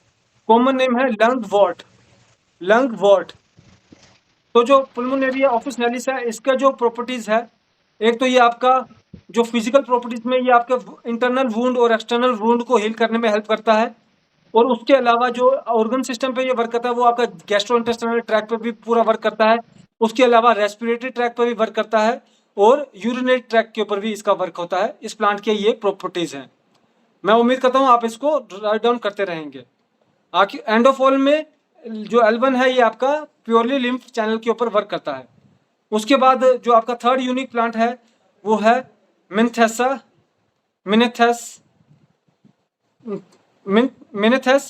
ट्रिफोलिटा, मिनेस्थेस ट्रिफोलिटा, कॉमन नेम है बक बीन। ये आपका C4 में भी यूज होता है, सॉरी WE में भी यूज होता है। और जो इसका प्रॉपर्टी है प्लांट की, एक तो ये जर्नल बॉडी टॉनिक है, दूसरा ये आपका GIT के ऊपर वर्क करता है। अब आप देखेंगे इसमें मैक्सिमम जो प्लांट्स है उसका GIT के ऊपर वर्क है ही है, क्योंकि गैस्ट्रोइंटेस्टाइनल ट्रैक ही आपका लिम्फ को प्रोड्यूस भी करता है और लिम्फ को प्रोसेस भी करवाता है। तो इसलिए इसमें जो आपको मैक्सिमम जो आपको प्रॉपर्टीज देखने को मिलेगी प्लांट्स की, वो GIT के ऊपर बेस मिलेगी, या उसके अलावा जो GIT के कंसर्न जो चीज़ होती है उसके ऊपर देखने को मिलेगी। इसका जो आपका नेक्स्ट जो कॉमन यूनिक प्लांट है वो है ओक्सालिस एक्टोसेला।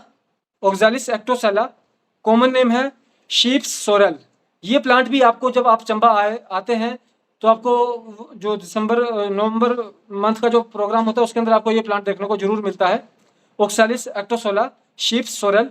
इसका जो प्रॉपर्टी है वो आपका GIT के ऊपर है, और उसके अलावा जो GIT पे किस तरह का वर्क करता है, जैसे मान लीजिए आपको फुलनेस सी महसूस हो रही है पेशेंट को, उसके अंदर ये वर्क करता है, या पेट अकड़ा कसा सा महसूस होता है, उस तरह की चीज़ों पे ये वर्क करता है। तो जब GIT के रिगार्डिंग कोई पेशेंट आएगा या लिम्फ के अंदर उसका कोई सिम्टम होगा जिसमें कसावट महसूस हो रही है, तो उसके लिए भी ये प्लांट आपका वर्क कर रहा है L1 में। उससे अगला काम है प्लांट है सिमारूबा अमारा। सिमारूबा अमारा ये आपका बेसिकली GIT के ऊपर वर्क करता है। उसके अलावा जो इसकी प्रॉपर्टी नेचर है वो जैसे डायरिया हो गया, या मलेरिया हो गया, या आपका इनडाइजेशन हो गया, इस तरह की चीज़ों को वो कंट्रोल करने में, बॉडी में जब आपके इस तरह की नेचर बनती है तो उसको वो कंट्रोल करने में हेल्प करता है। और ये आपका जो प्लांट का प्रॉपर्टी है। नेक्स्ट प्लांट है हमारा एक्नेकिया एंगस्टिफोलिया। एक्नेकिया एंगस्टिफोलिया जो है ये भी आपका चंबा में आपको देखने को मिलता है प्लांट। ये आपका नवंबर मंथ में ही देखने को मिलता है। कॉमन नेम है इसका पर्पल कॉर्नफ्लावर। Purple cornflour. अब इसके जो प्रॉपर्टीज़ है, एक तो ये आपके यूरोजेनिटल ट्रैक होता है मेल या फीमेल, उसके ऊपर भी ये वर्क करता है। उसके अलावा किसी भी तरह की वायरस या इन्फेक्शन जो होता है उसको क्योर करने में वर्क करता है। और उसके अलावा GIT का इसका अपना एक जो क्योरिंग है वो रहता ही रहता है। तो क्या रहा इसमें आपका ये प्लांट आपका, अब हो सकता है कि कोई पेशेंट आए जिसको यूरोजेनिटल बेस की बीमारी है, तो आखिर में लिम्फ के रिगार्डिंग उसके सिम्टम भी हैं, पर L1 आपको देना भी पड़ेगा उसको। तो L1 वहाँ पे आपका इस चीज़ में आपको जो है कवर कर रहा है। तो इस तरह से हर प्लांट को अपने एक यूनिक प्रॉपर्टी है, और वो यूनिक प्रॉपर्टी से उस जो प्लांट जो रेमेडी है उसका एक यूनिक नेचर बन जाता है। लास्ट है हमारा फूकस विसिलोसिस। फूकस विसिलोसिस का कॉमन नेम है ब्लिस्टर्ड सीवीड। जो ये आपका वर्क करता है, ये आपका ग्लैंडुलर लेवल पे वर्क करता है, थाइमस ग्लैंड पे ज़्यादा इसका वर्क रहता है। उसके अलावा जो GIT के रिगार्डिंग ये आपका एक अच्छा वर्क करता है। तो ये थे इसके प्लांट, 8 प्लांट थे। 8 में से 2 प्लांट इसके शेयर्ड प्लांट भी हैं। शेयर्ड प्लांट में आपका जो रहता है वो रहता है एक एस्टन में है फर्स्ट प्लांट, और एक आपका WE में है। अब मैं आपको थोड़ा सा इसके जो फार्माकोलॉजी के बारे में एक्सप्लेन करना चाहूँगा। This remedy consist of 8 plants which are all concern to the lymph producing organ and lymph drainage tract. Lymph is most important component of our body. Lymph producing glands are most influenced with this remedy. This remedy is helpful to purify the lymph and stop the degeneration of lymph producing or using organs. It can be prescribed in all chronic diseases of lymph producing glands, excretory glands and lymph using glands. Best use with C1, C5, C2, C6, C15 और उसके अलावा BE और GE इसके साथ भी आपका ये use करते हैं। और स्कोरोफ्लोसो में भी आप इसको एक कॉमन यूज कर सकते हैं, स्कोरोफ्लोसो के साथ भी।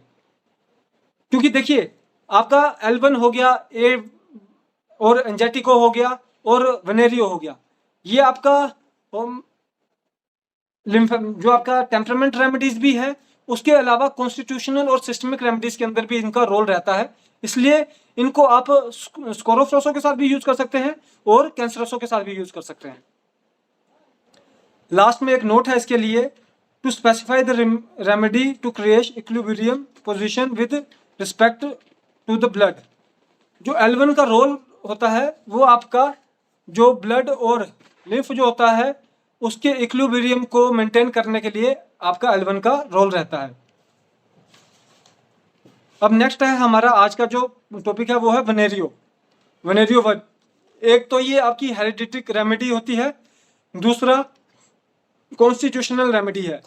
मैं इसके प्लांट्स में जाने से पहले आपको बताना चाहूँगा कि इनमें जितने भी प्लांट्स डाले गए हैं वो इस तरह से प्लांट्स हैं जिससे कि आपके होल बॉडी को भी कवर किया जा रहा है सेम रेमेडी में, और उसके अलावा जो उस रेमेडी की जो यूनिक जो एक प्रॉपर्टी है उसको भी उस चीज़ को कवर कर रहा है। इस तरह से इन रेमेडीज़ में प्लांट्स को यूज़ किया गया है।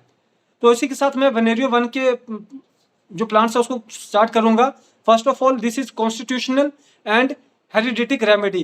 कॉन्स्टिट्यूशन का मतलब बॉडी में किसी भी डिसबैलेंस को बैलेंस करने के लिए भी ये काम करती है, और उसके अलावा कोई पेशेंट है जिसको हेरिडिटिक प्रॉब्लम होती है उसमें भी ये आपको हेल्प करने में वर्क करती है।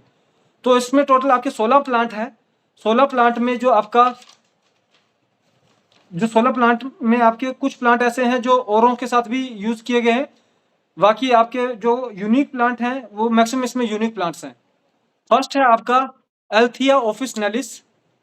एल्थिया ऑफिसनेलिस जो है वो आपका जीई के साथ भी यूज किया गया है, पर पहले मैं आपको इसका बता दूं कि इसके जो प्रॉपर्टीज क्या हैं। एल्थिया ऑफिसनेलिस का कॉमन नेम है मैलो, मार्श मैलो भी बोला जाता है। उसके अलावा जो इसका वर्क है वो है to form a protective layer on skin. Skin के ऊपर ये प्रोटेक्टिव लेयर के प्रोड्यूस करने में भी ये हेल्प करता है।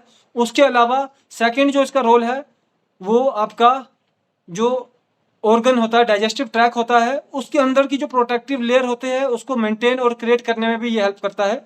ये आपका एल्थिया ऑफिसनेलिस का रोल होता है। सेकंड है हमारा जो प्लांट है वो है बेटुला अल्बा। बेटुला अल्बा का जो कॉमन नेम है वो है बिर्क बोलते हैं, BIRCH, बिर्क ट्री। और इसके जो आपके प्रॉपर्टीज हैं वो एक तो आपका ऑस्टियो जो जितने भी रहते हैं डिजीज, अर्थराइटिस हो गया या जॉइंट पेन्स हो गया या डिजेनरेशन हो गया, उसके ऊपर ये वर्क करता है। उसके अलावा ये आपका डिटॉक्सिफिकेशन ऑफ वेस्ट प्रोडक्ट में हेल्प करता है। किसी भी बॉडी में जब आपके डिटॉक्सिफिकेशन ऑफ वेस्ट प्रोडक्ट होता है उसको मेंटेन करने, उसको ओवरव्यू करता है, वो आपको सही से बॉडी से बाहर पास आउट हो जाए, उसके अंदर भी ये हेल्प करता है। और जो थर्ड यूनिक प्लांट है इसमें वो है मिरिटस कम्युनिस। कॉमन नेम है मिरिटल, मिरिटस कम्युनिस कॉमन नेम है मिरिटल। इसकी जो प्रॉपर्टीज़ है वो GIT के रिगार्डिंग प्रॉपर्टीज़ है, वहीं पे रेस्पिरेटरी के रिगार्डिंग भी प्रॉपर्टीज़ है, KUB के रिगार्डिंग भी प्रॉपर्टीज़ है, और ग्लैंड में स्किन के रिगार्डिंग भी इसकी प्रॉपर्टीज़ आपको देखने को मिलेगी। जो आपका यूकलिप्टस ग्लोबुलस था ये आपका पेट्रल का भी कॉमन प्लांट है, तो पेट्रल में इसका एक्सप्लेनेशन दिया गया था। इससे अगले प्लांट पे जाऊंगा मैं, ये है पोपुलस टर्मिलोइड्स, ट्रेम्बलिंग पॉपुलर बोला जाता है इसको। ये आपका C17 में भी था, तो उसमें इसकी एक्सप्लेनेशन दी गई है। इससे अगला प्लांट है आपका रोजा कैनिना। रोजा कैनिना जो है ये आपका आरी का भी यूनिक प्लांट है, और उसके अलावा ये वेनेरियो में ही यूज़ होता है, सिर्फ इन्हीं 2 रेमेडीज़ में यूज़ होता है। इसकी जो प्रॉपर्टीज़ है, फर्स्ट ऑफ ऑल ये टिश्यू और सेल रेमेडी होती है। टिश्यू डीजनरेशन और सेल डीजनरेशन या सेल रिजुविनेशन, टिश्यू रिजुविनेशन में ये आपको हेल्प करता है प्लांट रोजा कैनिना।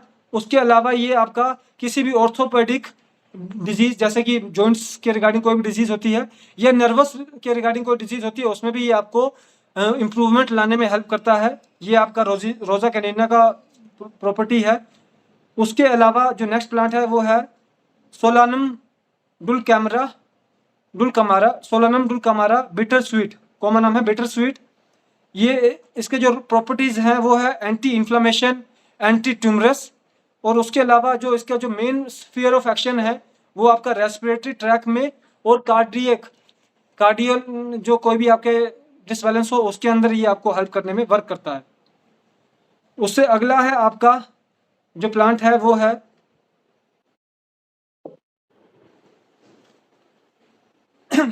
सॉरी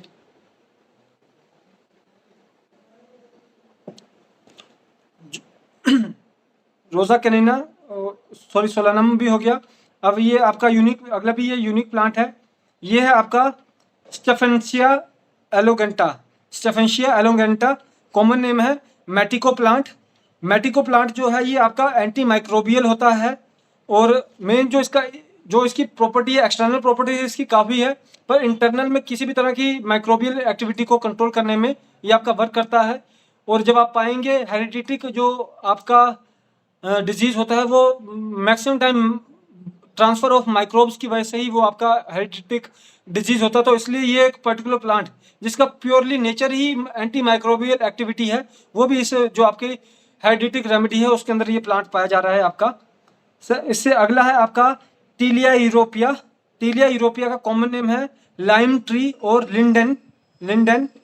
जो ये इसका जो आपका वर्क होता है ये नर्वस सिस्टम के रिगार्डिंग ये आपका प्रॉपर्टीज में वर्क करती है। नर्वस सिस्टम में किसी भी तरह की सिकनेस, मोशन सिकनेस में आपका वर्क करता है। उसके अलावा जीआईटी के ऊपर भी इसका वर्क है, और कैंसरस नेचर को भी ये क्योर करने में हेल्प करता है। ये इसकी प्रॉपर्टी है प्लांट की। इससे अगला जो प्लांट है वो है आपका वेरोनिका ऑफिसनेलिस स्पीडवेल। ये आपका स्कोरोफ्लोसो का कॉमन प्लांट है, तो इसके बारे में मैं ज़्यादा एक्सप्लेन नहीं करूँगा। उससे अगला काम प्लांट है आपका वाइब्रेनम ओपुलस। वाइब्रेनम ओपुलस, जो वाइब्रेनम ओपुलस है ये आपका कॉमन नेम है स्नोबॉल, और ये प्लांट भी आपको चंबा में जब आते हैं आपको देखने को मिलता है डेफिनेट। और उसके अलावा जो इसका जो रोल है, प्रॉपर्टी है, वो है मसल्स और बोन डेंसिटी और रिजुविनेशन और डीजनरेशन को कंट्रोल करके रखना या उसके ऊपर वर्क करना। और उसके अलावा ऑर्गन सिस्टम में ये आपका ग्लैंड के ऊपर वर्क करता है, और उसी के साथ ये आपका KUB पे भी वर्क करता है। और इससे अगला जो है प्लांट वो है स्माइलेक्स मेडिका। स्माइलेक्स मेडिका जो है ये इसका कॉमन, ये आपका स्कोरोफ्लोसो में भी यूज़ किया जाता है, कॉमन प्लांट है। उसके अलावा APP पे भी यूज़ किया जाता है, तो इसके ऊपर मैं ज़्यादा कोई एक्सप्लेन नहीं करूँगा क्योंकि ये हमने पहले कर लिया है प्लांट। इससे अगला प्लांट है जो यूनिक प्लांट है वो है विंका माइनोर। विंका माइनोर जो है ये APP का प्लांट भी है, पर उसके अलावा जो इसके जो रोल है वो मैं आपको थोड़ा बताऊंगा। प्रॉपर्टीज़ ऑफ ऑर्गन और आपका ऑर्गन सिस्टम के, उसमें नर्वस सिस्टम के ऊपर वर्क करता है। उसके अलावा रेस्पिरेटरी ट्रैक के ऊपर भी वर्क करता है, और उसके साथ ये GIT के ऊपर भी वर्क करता है। पर वहीं पे ये फीमेल की गायनी के रिगार्डिंग पे सबसे बेस्ट प्लांट आपका one of the best plant में ये कंसीडर किया जाता है, और हार्मोनल डिसबैलेंस को भी ये वर्क कर रहा है। तो इसलिए हम जब वन ऐसा नहीं कि सिर्फ फीमेल को देना होता है, मेल को भी देते हैं। तो जब ये फीमेल में जाता है तो गायनी के रिगार्डिंग पे वर्क करता है, और जब मेल में जाता है तो हार्मोनल डिसबैलेंस मेल में भी होते हैं, उसको भी ये कवर करने में ये आपका हेल्प करता है। क्योंकि जब आप पाएंगे जो आपकी हेरिडिटिक रेमेडीज जो बीमारी होती है उसका जो दो बेस होता है, एक तो माइक्रोबियल बेस होता है और दूसरा आपका हार्मोनल बेस होता है। तो इसलिए इसमें जो आपके रेमेडीज है उसको डाला गया है। नेक्स्ट यूनिक प्लांट है थूजा ऑक्सीडेंटलिस। थूजा ऑक्सीडेंटलिस जो है ट्री ऑफ लाइफ इसका नाम है। इसका जो common name tree of life है, जो इसका ऑर्गन सिस्टम जो प्रॉपर्टीज है वो है रेस्पिरेटरी पे वर्क करता है। उसके अलावा ये आपका KUB पे भी वर्क करता है, और जो इसके अदर इन्फ्लुएंसेस हैं वो आपका ग्लैंडुलर इन्फ्लुएंस है और हार्मोनल इन्फ्लुएंस है। हार्मोनल और ग्लैंडुलर प्रॉपर्टीज भी इस प्लांट के अंदर आपको देखने को मिलती है। नेक्स्ट जो इसका यूनिक प्लांट है ये आपको किसी और में नहीं देखने को मिलता इलेक्ट्रोपैथी में, वो है कैलमेटिसिक एरेक्टा। कैलमेटिस एरेक्टा कॉमन नेम है वाइल्ड वाइन, जंगली बेल। ये भी आपको कैलमेटिस एरेक्टा भी आपको देखने को मिलता है चंबा में। जब आपका अप्रैल मंथ का जो सीजन होता है उसके अंदर, जो अप्रैल और मई का जो प्रोग्राम होता है उसमें इसको देखने को जरूर मिलता है।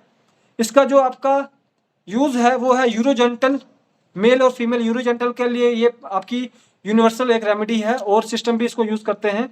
उसके अलावा ये ग्लैंडुलर पे भी वर्क करती है, और किसी भी तरह की बोन डिजीज को भी कवर करने का इसका वर्क रहता है। और लास्ट जो आपका यूनिक प्लांट है ये भी आपका सिर्फ वेन में ही डाला जाता है, ये है कैनबिस स्टीविया। ये आपका जो कैनबिस स्टीविया जो होता है ये आपका एक प्रोहिबिटेड प्लांट माना जाता है, पर यूरोप में, इंडिया में इसकी आप कुछ जो यूजेस है उसके ऊपर तो प्रोहिबिशन है, पर कुछ यूजेस पे इसकी प्रोहिबिशन नहीं है। तो जो कुछ स्टेट्स में इसका अलग तरह का यूज़ है इस तरह से। तो जो इसका जो प्रॉपर्टीज़ है वो यूनिवर्सल प्रॉपर्टी होती है, और ये एज आपका वर्क करता है, इंटरमीडिएट वर्क करता है कि बॉडी में आपका चीज को किसी भी चीज को एलिमेंट को एक जगह से जो न्यूट्रिशियस एलिमेंट होते हैं या फिर आपके जो रेमेडिक एलिमेंट्स जो होते हैं उसको एक जगह से दूसरी जगह तक लेके जाने में एज अ मीडियम में ये वर्क करता है। और क्योंकि वैन वन में हमारे को बहुत ज़्यादा देखने को मिलती हैं, जो वैन वन है वो आपका मैक्सिमम डिजीज में यूज़ किया जाता है और वैन वन एक आपका कॉमन जो रेमेडी है, तो इसलिए भी ये प्लांट आपका यूज़ किया जा रहा है इसमें। तो इसी के साथ जो हमारा आज का लेक्चर था उसके जो 2 टॉपिक थे, फर्स्ट जो हमारा था डायग्नोसिस में आपका रिपोर्ट लेबोरेटरिकल फाइंडिंग में उसके ऊपर डिस्कस किया गया, और सेकंड जो हमारा L1 और वैन वन इसके रिगार्डिंग पे जिक्र किया गया। तो अब मैं चाहूँगा कि आपके कोई क्वेश्चंस हो तो आप अपने क्वेश्चंस को पूछ सकते हैं प्लीज़, रेमेडी के रिगार्डिंग या फिर कोई आपके केस स्टडी के रिगार्डिंग या आपके पेशेंट के रिगार्डिंग। प्लीज़ अपने क्वेश्चन को आप, ये हमारा जनरल Q&A सेशन है, आप इसको पूछ सकते हैं प्लीज़।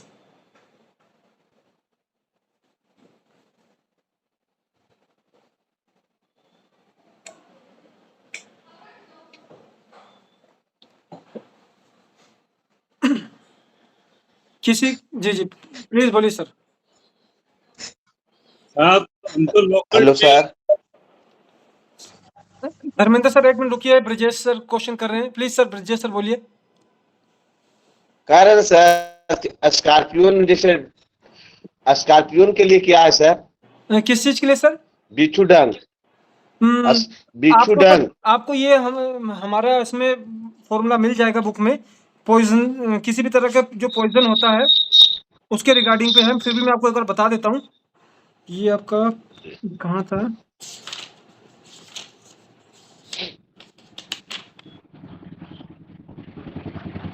एक तो ये फॉर्मूला है, दूसरा आपका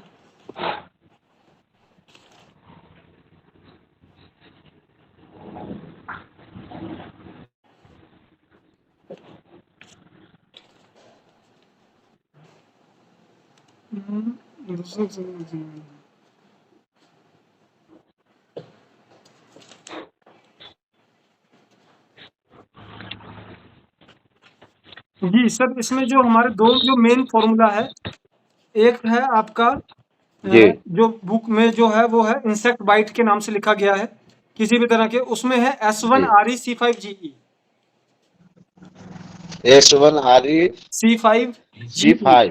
हाँ जी, कैंसरोसोफ 5GE ग्रीन इलेक्ट्रिसिटी। और जो दूसरा है वो है हमारा S1WE C5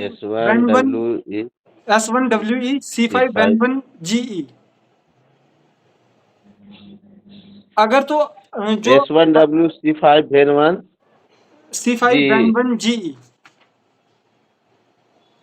अगर तो पेशेंट जो है वो आपके पास इमीडिएटली आपके पास पहुंच रहा है, ठीक है, तो आप उसको S1RE C5GE के अल्टरनेटिव डोज दे दीजिए हर 10 मिनट पे 5-5 बूंदे सीधे जीभ पे पीने के लिए, है ना। और कौन सा ये सर कौन सा डायलोशन में देंगे? D6 देना चाहिए सर, D6 उसको 3 दिन के लिए D6 दीजिए, और उसके बाद आप उसको कम से कम 2 हफ्ते से लेके 1 महीने तो पीनी पड़ेगी दवाई। तो जब बनाएंगे तो D4 में बना के दीजिएगा, जो इमीडिएट यूज करवाना है वो D4 में देना है सर। जी सर, जो इमीडिएट 6 में देना है सर जी, पहले D6 में देना है, शुरू के 2 से 3 दिन के लिए D6 में देना है जब तक सिम्टम खत्म नहीं हो, और उसके बाद D4 में देना है 2 हफ्ते से लेके 1 महीने तक तो देना ही देना है।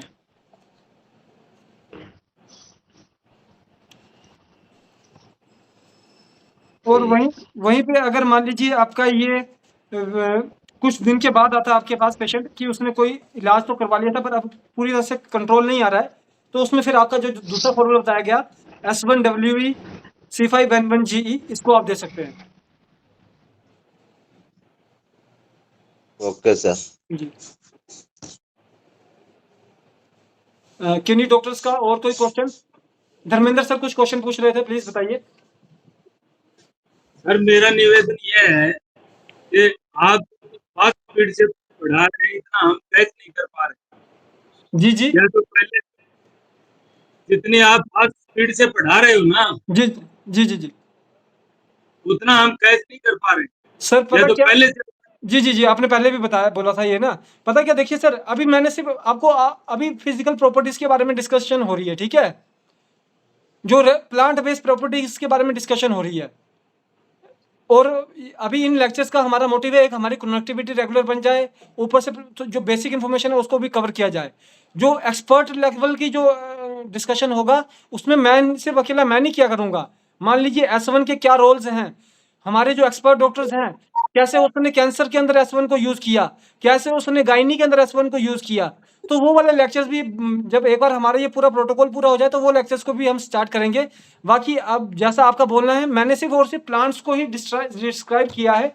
ये जो एक कॉमन इंफॉर्मेशन है, आपको बुक में मालूम है कि कौन से जो ये बुक है इसके अंदर आगे लिखा गया है सारे प्लांट्स के बारे में कि कौन सा प्लांट किस में मिल रहा है, तो उसलिए आपको मिल जाएगा।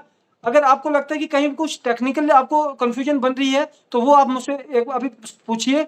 बाकी जो ये लॉन्ग प्रोसेस है, अगले मैंने क्या शुरू में बताया था 6 महीने का टाइम लेंगे हम। जो आज आपके सवाल बन रहे हैं 6 महीने के बाद वो सवाल खत्म हो जाएंगे, पर 6 महीने का समय लगेगा। तो इसलिए आपका बहुत अच्छा ये कंसर्न है, सारों का मुझे मालूम है ये भी कंसर्न रहेगा। तो मैं माफ़ी भी चाहूँगा और आपसे रिक्वेस्ट करूँगा कि अब साथ में बने रहिए। और जहाँ पे आपको कंफ्यूजन लगता है, आपको मालूम पड़ गया ये हमने आधे घंटे के ऊपर बात की थी, आप दोबारा से सुन लीजिए यूट्यूब पे जाके उसको थोड़ी देर के लिए, है ना। जो आपके पॉइंट्स मिस हो रहे हैं उसको आप लिखिए, राइट डाउन कीजिए और लिखिए, ताकि हम आगे चल के उसको कंटिन्यू करें सर। दूसरा ये है कि जब अगला चैप्टर वो पहले से बता दूं कि भाई अगला चैप्टर किस चीज का होगा तो हम तैयारी करके आएंगे। जी बिल्कुल। अभी तक देखिए बिल्कुल ठीक है, उसमें ऐसा मंडे को वैसे डाला जाता है, मैं कोशिश करूंगा कि उससे भी पहले डाल दिया जाए, है ना। ठीक है जी सर। चलिए आगे किसी डिस्कशन से जाने से पहले आपको इस दौरान में कोई क्वेश्चन आता है तो पूछिएगा जरूर। उस आगे डिस्कशन में जाने से पहले थोड़ा सा हम एक जर्नल प्रैक्टिस के ऊपर आते हैं। आज पिछले सेशन में भी ज़्यादा बात नहीं हो पाई थी, तो सबको मालूम है, फिर से मैं उसी पुरानी कहानी को दोहराने शुरू करूँगा। सबको मालूम है पेशेंट को चेक करना है हमने, पेशेंट के क्या सिम्टम्स लेने हैं, क्या जानकारी लेनी है, ये चैप्टर नंबर 12 है इस बुक में, उसके ऊपर भी लिखा गया है। उसके अलावा जो चैप्टर नंबर हमारा ये है 10, जी चैप्टर नंबर 10 है। चैप्टर नंबर 10 में हमने बताया है कि प्रिस्क्राइब कैसे करना है पेशेंट को, फॉर्मूला के लिए क्या सिलेक्शन करनी है, पेशेंट को कैसे लेने का तरीका बताना है। उन सारे तरीकों के ऊपर भी थोड़ा सा मैं आपको फिर से एक बार रिव्यू करूंगा। हमारा जो बेसिक जो तरीका होता है वो खाने से 5 मिनट पहले, खाने के 5 मिनट बाद का तरीका है। उसके अलावा रैपिड डोज हैं, अल्टरनेटिव डोजेज हैं। हम जब पेशेंट को रैपिड देते हैं, अल्टरनेटिव देते हैं, उसको देने का मकसद होता है कि कुछ समय के लिए देना है, पर दोबारा हमने जो स्टैंडर्ड डोज होती है खाने से 5 मिनट पहले, खाने के 5 मिनट बाद, उस पर आ जाना है। रैपिड को कैसे दिया जाएगा उसकी इन्फॉर्मेशन पूरी इसमें लिखी गई है। मैं उम्मीद करता हूँ आप लोग इसको पढ़ के आप इसको अपनी प्रैक्टिस में इन्वॉल्व कर रहे हैं। और मान लीजिए कहीं पे आपने हमारी इन्फॉर्मेशन को पढ़ा, उससे पहले आपको एक रिजल्ट आ रहा था, पर किसी कारणवश रिजल्ट में आने में कोई बदलाव आ गया, तो उसको आपको कैसे सही करना है उसके रिगार्डिंग आप एकदम से हमसे बात कीजिए। अपने ऊपर मत उसको बोझ डालिए, हमसे एकदम से बात करेंगे तो आपको डेफिनेटली उसका समाधान प्रोवाइड करवाया जाएगा। तो ये था हमारा जो परसेप्शन वाला चैप्टर। उसके अलावा मैं एक बार थोड़ा सा डाइल्यूशन मेकिंग के ऊपर आता हूँ। इससे जो चैप्टर नंबर 9 है वो है डाइल्यूशन मेकिंग का। डाइल्यूशन मेकिंग में पहला जो पार्ट था हमारा चैप्टर का वो ये था कॉन्सेप्ट ऑफ डाइल्यूशन मेकिंग, जिसमें कि बताया गया बिफोर मिल फॉर्मूला बना रहे हैं, आफ्टर मिल फॉर्मूला बना रहे हैं। बिफोर मिल में क्योरिंग जो कि एस ग्रुप होता है, फिर उसके बाद सिस्टमिक रेमेडी रखा गया, सिस्टमिक हो गया और आपका कॉन्स्टिट्यूशनल हो गया। इस रेमेडीज को रखा गया है जो कि एंजेटिकोज हैं, पेट्रल्स हैं, वेनेरियो है, वर्मीफ्यूगो है, लिम्फेटिको है, एपीपी है, और उसके अलावा पॉजिटिव इलेक्ट्रिसिटी जो कि आरई और बीई है। और सेकंड होता है हमारा आफ्टर मिल फॉर्मूला, जिसमें हम हीलिंग रेमेडी यूज़ करते हैं जो कि कैंसरसो ग्रुप है। और उसके अलावा हेरिडिटी रेमेडी है, हेरिडिटी में आपका वैन आ रहा है। उसके अलावा नेगेटिव होती है वाई और जी, नेगेटिव जो इलेक्ट्रिसिटी। इस जो टॉपिक है मैं उम्मीद करता हूँ आप इसको पढ़ेंगे, आपके जो क्वेश्चन होंगे आप उसको भी आगे चल के हमसे जरूर पूछेंगे। और उसके साथ उसको आपके मेकिंग में कैसे करना है, यूज़ कैसे करवाना है, उसके ऊपर पहले मैं आपको डाइल्यूशन मेकिंग पे जाता हूँ। हम सिर्फ और सिर्फ D4, D5, D6 पे वर्क करते हैं। कोई भी 100 पोटेंसी 100 डाइल्यूशन, 500 पोटेंसी 500 डाइल्यूशन, उसका हमारा कोई भी कॉन्सेप्ट नहीं है, क्योंकि मैटी जी ने कहीं पे भी उसको नहीं लिखा है। डोज का कॉन्सेप्ट है, डोज का मैंने आपको बताया ही है, जो प्रिस्क्रिप्शन है उसके अंदर डोज के बारे में पूरा जिक्र किया गया है कि कितने तरह के, कितने प्रकार के डोजेज होते हैं, आपको उन डोज को कैसे अप्लाई करना है उसके ऊपर भी इसके अंदर जिक्र किया गया है। तो मेरी उम्मीद रहेगी आप उसको पढ़ेंगे। पर उससे पहले मैं आज आपका जो डाइल्यूशन मेकिंग होता है उसके ऊपर थोड़ा सा जाना चाहूँगा। डाइल्यूशन मेकिंग में, क्रिएशन ऑफ डाइल्यूशन में आते हैं हम। एक होता है 1:9 का रेशो, वो हमारा यूनिवर्सल रेशो है, आप उससे जाएंगे आपको सेम रिजल्ट मिलेगा। और दूसरा होता है हमारा D4, D5, D6 में जो ड्रॉप सिस्टम, उसका रेशो। अब ड्रॉप सिस्टम में हमने बताया, जो बनाया है उसमें हमने 4 का एग्जांपल लिया है। फर्स्ट है 15 ml ड्रॉप पर, सेकंड है 30 ml ड्रॉपर, थर्ड है 60 ml ड्रॉपर और उससे अगला है 100 ml ड्रॉपर। जो 30 ml ड्रॉपर का, मैं पहले 15 ml ड्रॉपर का एग्जांपल लेता हूं। अगर जब आप D4 बना रहे हैं तो 15 बूंदे डालेंगे।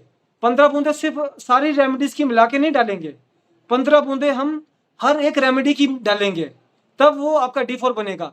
हाँ, कुछ जैसे आप उसको आगे चल के कहीं पे आप 15 की जगह पे 12 भी डाल सकते हैं, 13 भी डाल सकते हैं, पर उसको एंड ऑफ ऑल में आपको 15 पे आना पड़ता है। ये भी एक यूनिवर्सल फैक्ट है हमारी रेमेडीज के अंदर।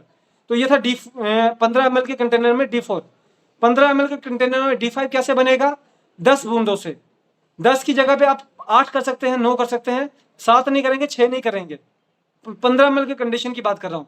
और जैसे कि मैं एक एग्जांपल लेता हूँ, जो आपका ह्यूमिडिटी एरिया होते हैं, जैसे बिहार झारखंड वाला एरिया हो गया, वहाँ पे वो यूज करते हैं 15 ml में, अगर 15 बूंदों की जगह पे वो यूज करते हैं 12 बूंदे।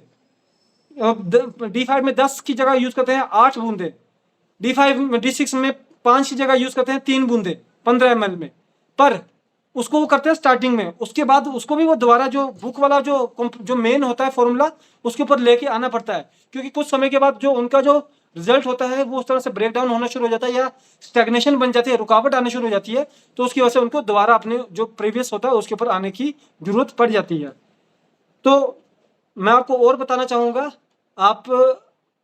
आपको और भी एजुकेशन प्रोवाइडर मिलेंगे, वो आपको बताएंगे कैसे डाइल्यूशन मेकिंग करनी है। वो अपने कॉन्सेप्ट के बेस पे डाइल्यूशन मेकिंग बता रहे होंगे, और जो दवाई वो यूज करते हैं उसके कॉन्सेप्ट के बेस पे कर रहे हैं।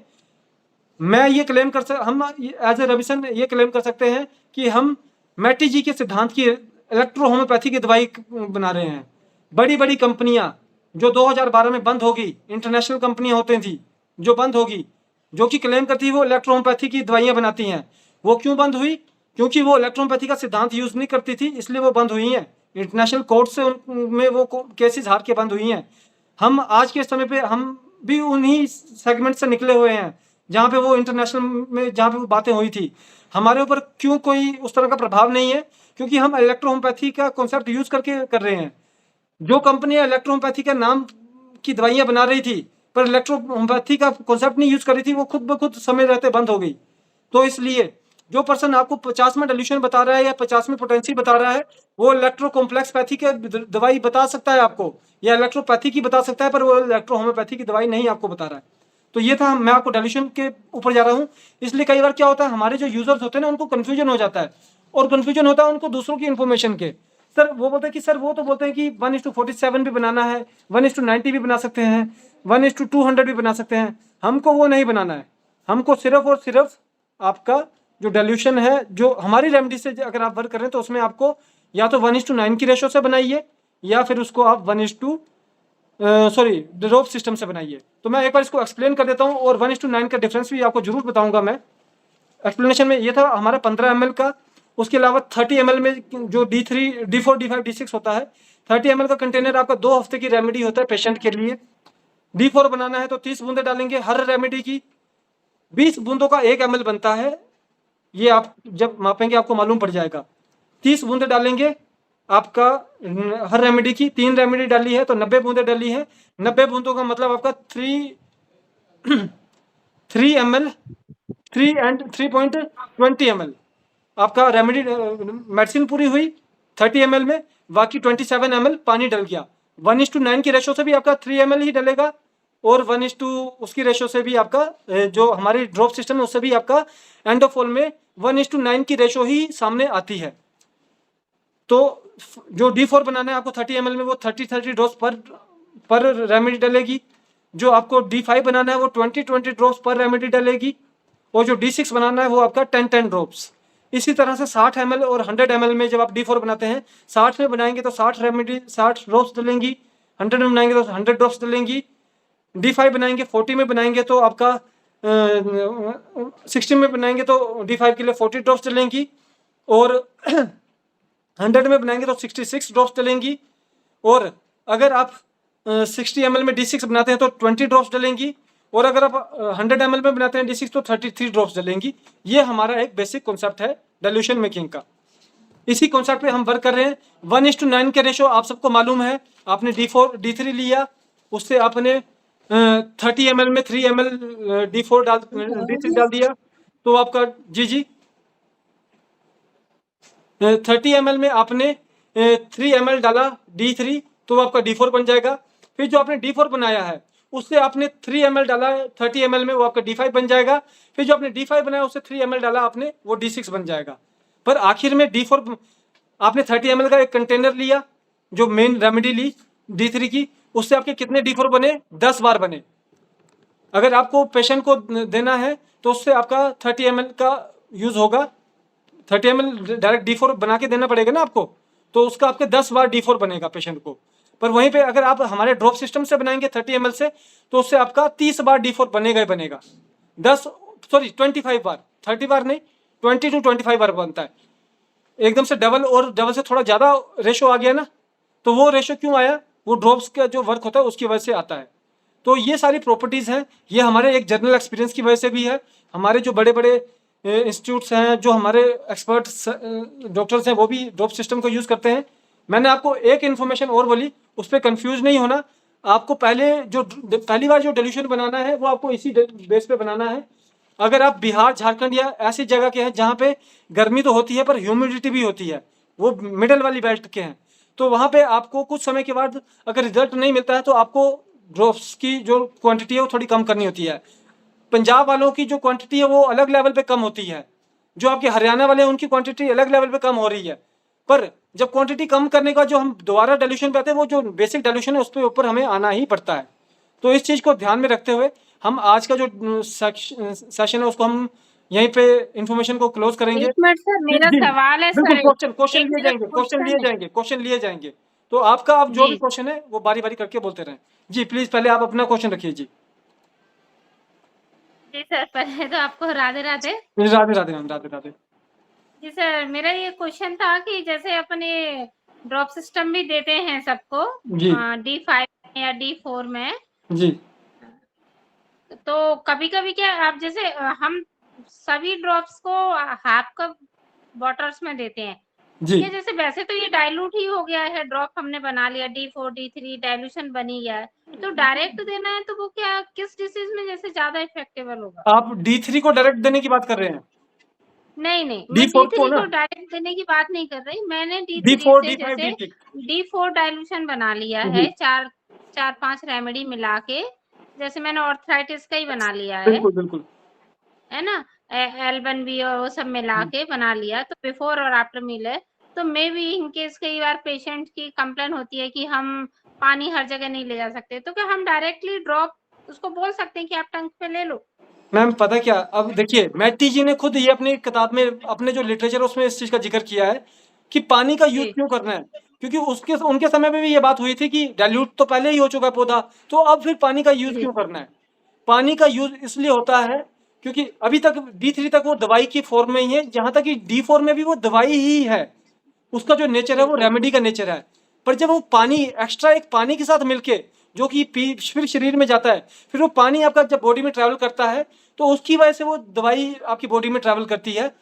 हाँ, हम डायरेक्ट ऑन टंग को भी यूज करवाते हैं, पर कुछ समय के बाद हमें दोबारा उसको पानी के साथ यूज करवाना ही पड़ता है। आप एक समय तक तो उसको डायरेक्ट ऑन टंग यूज करवा सकते हैं, पर जैसे मान लीजिए ऐसा हुआ आपने एक पेशेंट को दवाई दी, कुछ समय ट्रीटमेंट दिया, कोई एक रिजल्ट मिला, फिर रिजल्ट रुक गया, तो फिर हम उसको रिजल्ट जब रुके हुए रिजल्ट के लिए दोबारा स्टार्ट करने के लिए हम उसको डायरेक्ट ऑन टंग सजेस्ट कर रहे हैं। डायरेक्ट ऑन टंग उसने लिया, डायरेक्ट ऑन टंग लेने के बाद क्या हुआ कि कुछ दिन में उसका रिजल्ट आना शुरू हो गया, पर अगर आप उसको लंबे समय तक डायरेक्ट ऑन टंग रखोगे तो उसका रिजल्ट दोबारा वहीं पर रुक जाएगा।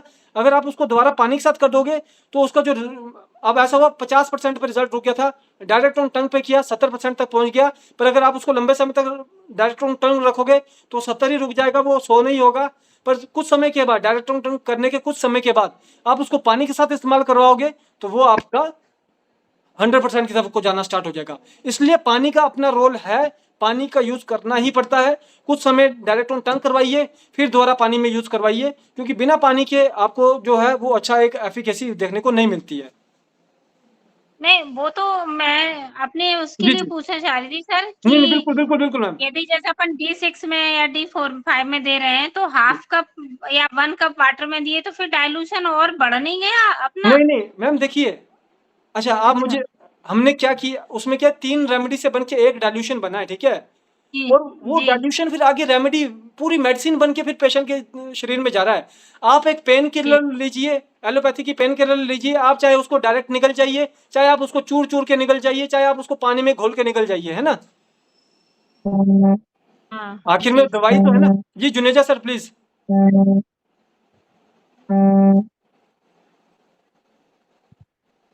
आपका कोई, ओके, थैंक यू सर। जी, जी।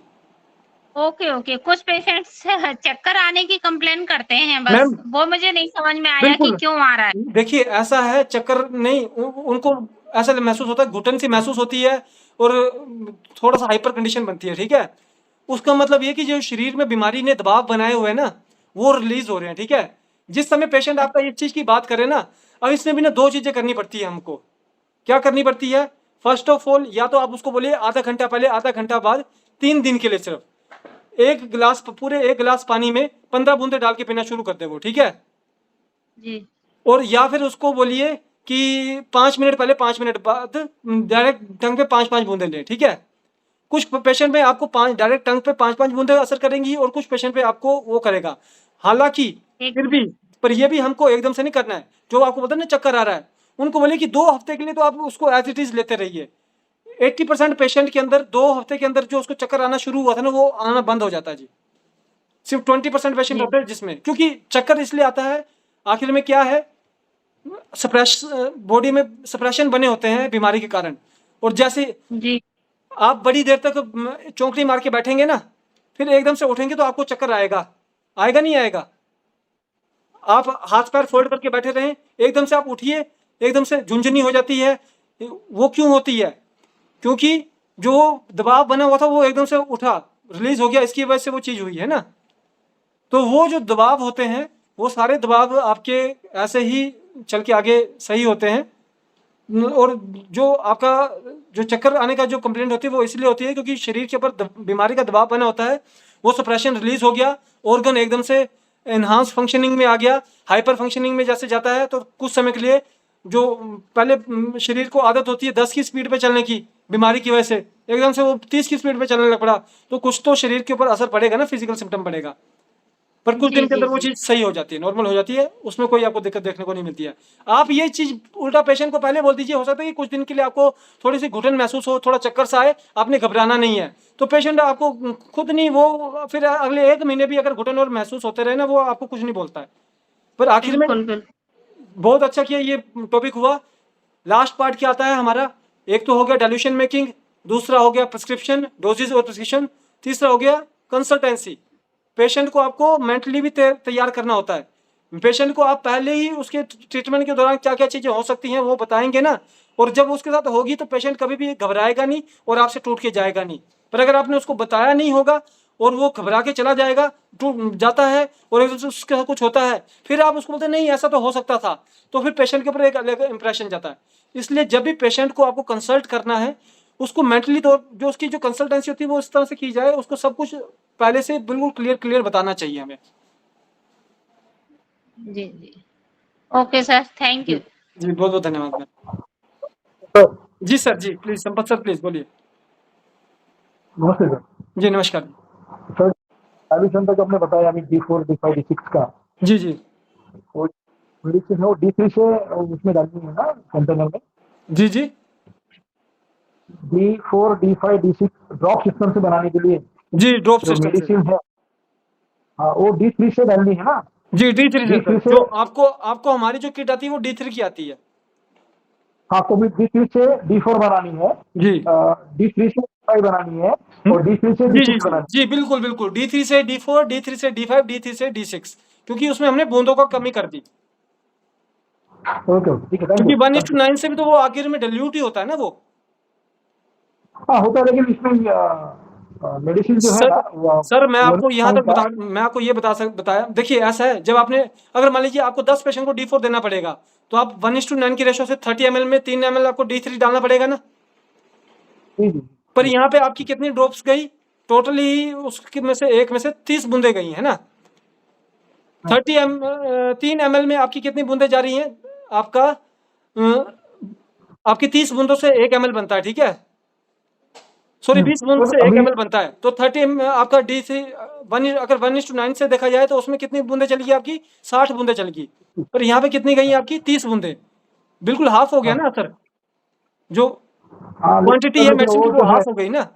पता क्या सर, डाइल्यूशन मेकिंग का जो लास्ट जो पॉइंट है वो मैटी जी ने भी बोला है ऐसा, कि जो ये डाइल्यूशन मेकिंग है ये बिल्कुल परफेक्ट नहीं है, पर इसके बेस के ऊपर ही आप आगे डाइल्यूशन मेकिंग को कर सकते हैं।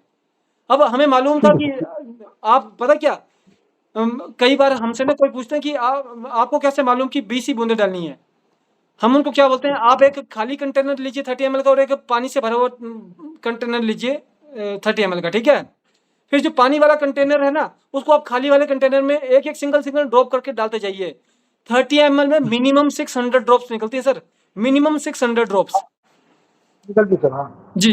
तो आप खुद सोचिए ना, तो क्या बोलते हैं, जब हम उसको 1:9 की से डिवाइड कर रहे हैं तो उसका मतलब आपकी ड्रॉप्स जा रही है 60 ड्रॉप्स। हाँ अगर आप उसको 10 भाग में बांटेंगे तो 60 ड्रॉप्स चल जाएगा ना। पर हाँ, सही है। जी, पर वहां पे हमने क्या किया, हमने उसको 30 किया है, तो कहीं पे हमने तो उसको देखा, जब हम उसको यूज कर रहे थे पहले हम भी 60 बूंदे डालते थे, फिर हमने क्या किया उसको 40 बूंदे डाल के देखा तो भी एक असर आ रहा था, 30 बूंदे डाल के देखा तो भी असर आ रहा है, पर जब उसको 20 करके देखा तो उस तरह से असर नहीं आया, पर वो D5 वाला असर आना शुरू हो गया है ना। ये सारा का सारा हमारे एक प्रैक्टिकल के बाद ही हमको ये चीज आई है, ऐसा नहीं है कि हमने भी किसी से सीखा, मतलब किसी और से पूछा है ये सारा प्रैक्टिकल बेस है। पर प्रैक्टिकल का बेस क्या है, मैटी जी का 1:9 का रेशो, जो 1:45 नहीं, 1:100 नहीं, 1:9। ये इमरजेंसी के लिए, टेबल प्रैक्टिस के लिए ड्रॉप सिस्टम ठीक है। जी जी बिल्कुल सर, इमरजेंसी, बिल्कुल बिल्कुल बिल्कुल। Okay, thank you sir, thank you. Thank you sir. किन्हीं और डॉक्टर का कोई और क्वेश्चन? ये साहब अगर और मेडिसिन मिलानी पड़े जी, तो वो 3 ml ही 30 ml में मिलाना पड़ेगा कि चारों? नहीं नहीं नहीं सर, ड्रॉप्स जितने जितने ड्रॉप्स है उतने उतने ड्रॉप्स। नहीं नहीं, 1:9 का रेशो हुआ जी जी जी तो एक मेडिसिन का तो 1:9 का रेशो है, फिर दूसरी मेडिसिन मिलाए तो? सर नहीं नहीं, देखिए ऐसा है, वो तो आपने अपना डाइल्यूशन बनाया है, D5 या D4 या D5 या D6 बनाया है, ठीक है। अब क्या हुआ कि आपने 30 ml में बना के देना है, ठीक है, तो अगर तो 3 मेडिसिन है तो आप तीनों की 10-10 ml डालेंगे, ठीक है, और अगर 4 मेडिसिन है तो तीनों की आप 7.5 ml डालेंगे, है ना। ठीक, वो अलग चीज होती है। जी कुलदीप सर, कुछ आप जानकारी चाहेंगे?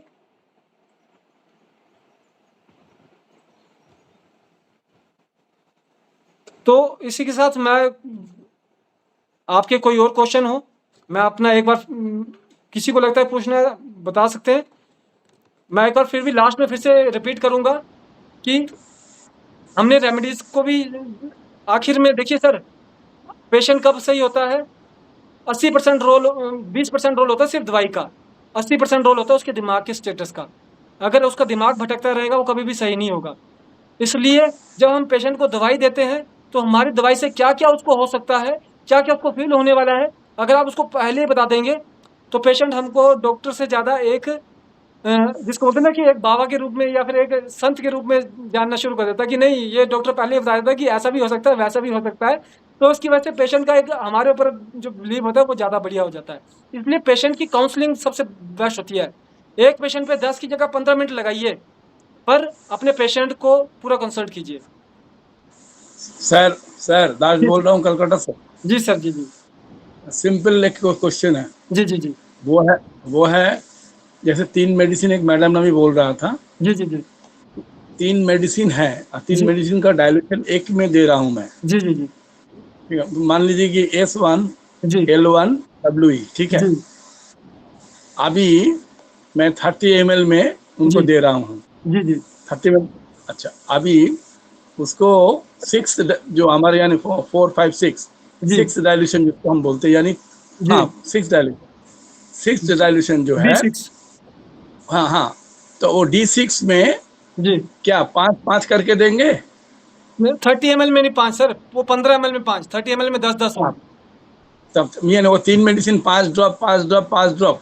नहीं नहीं sir, 10 drop 10 drop 10 drop 30 ml में, 15 ml में 15 ml में होंगी 5 drop 5 drop 5 drop. Okay okay, clear sir, clear, ठीक है, ठीक है सर, ठीक है, क्योंकि thank you 15 sir, ml thank का कंटेनर चलेगा 1 हफ्ते पेशेंट के लिए, और 30 जी 30 ml का चलता है 2 हफ्ते पेशेंट के लिए। जी, correct, thank you sir, thank you. तो इसलिए अपने पेशेंट को हमेशा एक समय दीजिए, अच्छे से कन्विंस करके भेजिए, उसी से ही आपका पेशेंट अगली बार रिपीट होता है और उसको सेटिस्फेक्शन होती है। तो इसी के साथ आप सबका आज के सेशन में जुड़ने के लिए बहुत बहुत धन्यवाद। Thank you sir, thank you जी वेरी मच। बहुत बहुत धन्यवाद सर। इसी तरह से हम इस आगे इसको बढ़ाने आपका भी वाले बहुत बहुत धन्यवाद सर। जी नमस्कार, हमारे एक्सपर्ट डॉक्टर्स भी आएंगे बहुत जल्दी। तो चलिए बहुत बहुत धन्यवाद इस तरह से जुड़े रहने के लिए। जी आपका भी बहुत बहुत धन्यवाद सर, बहुत बहुत बहुत धन्यवाद। बहुत धन्यवाद सर। Thank you. नमस्कार सर। Thank you sir. नमस्कार जी, नमस्कार जी, थैंक यू सर।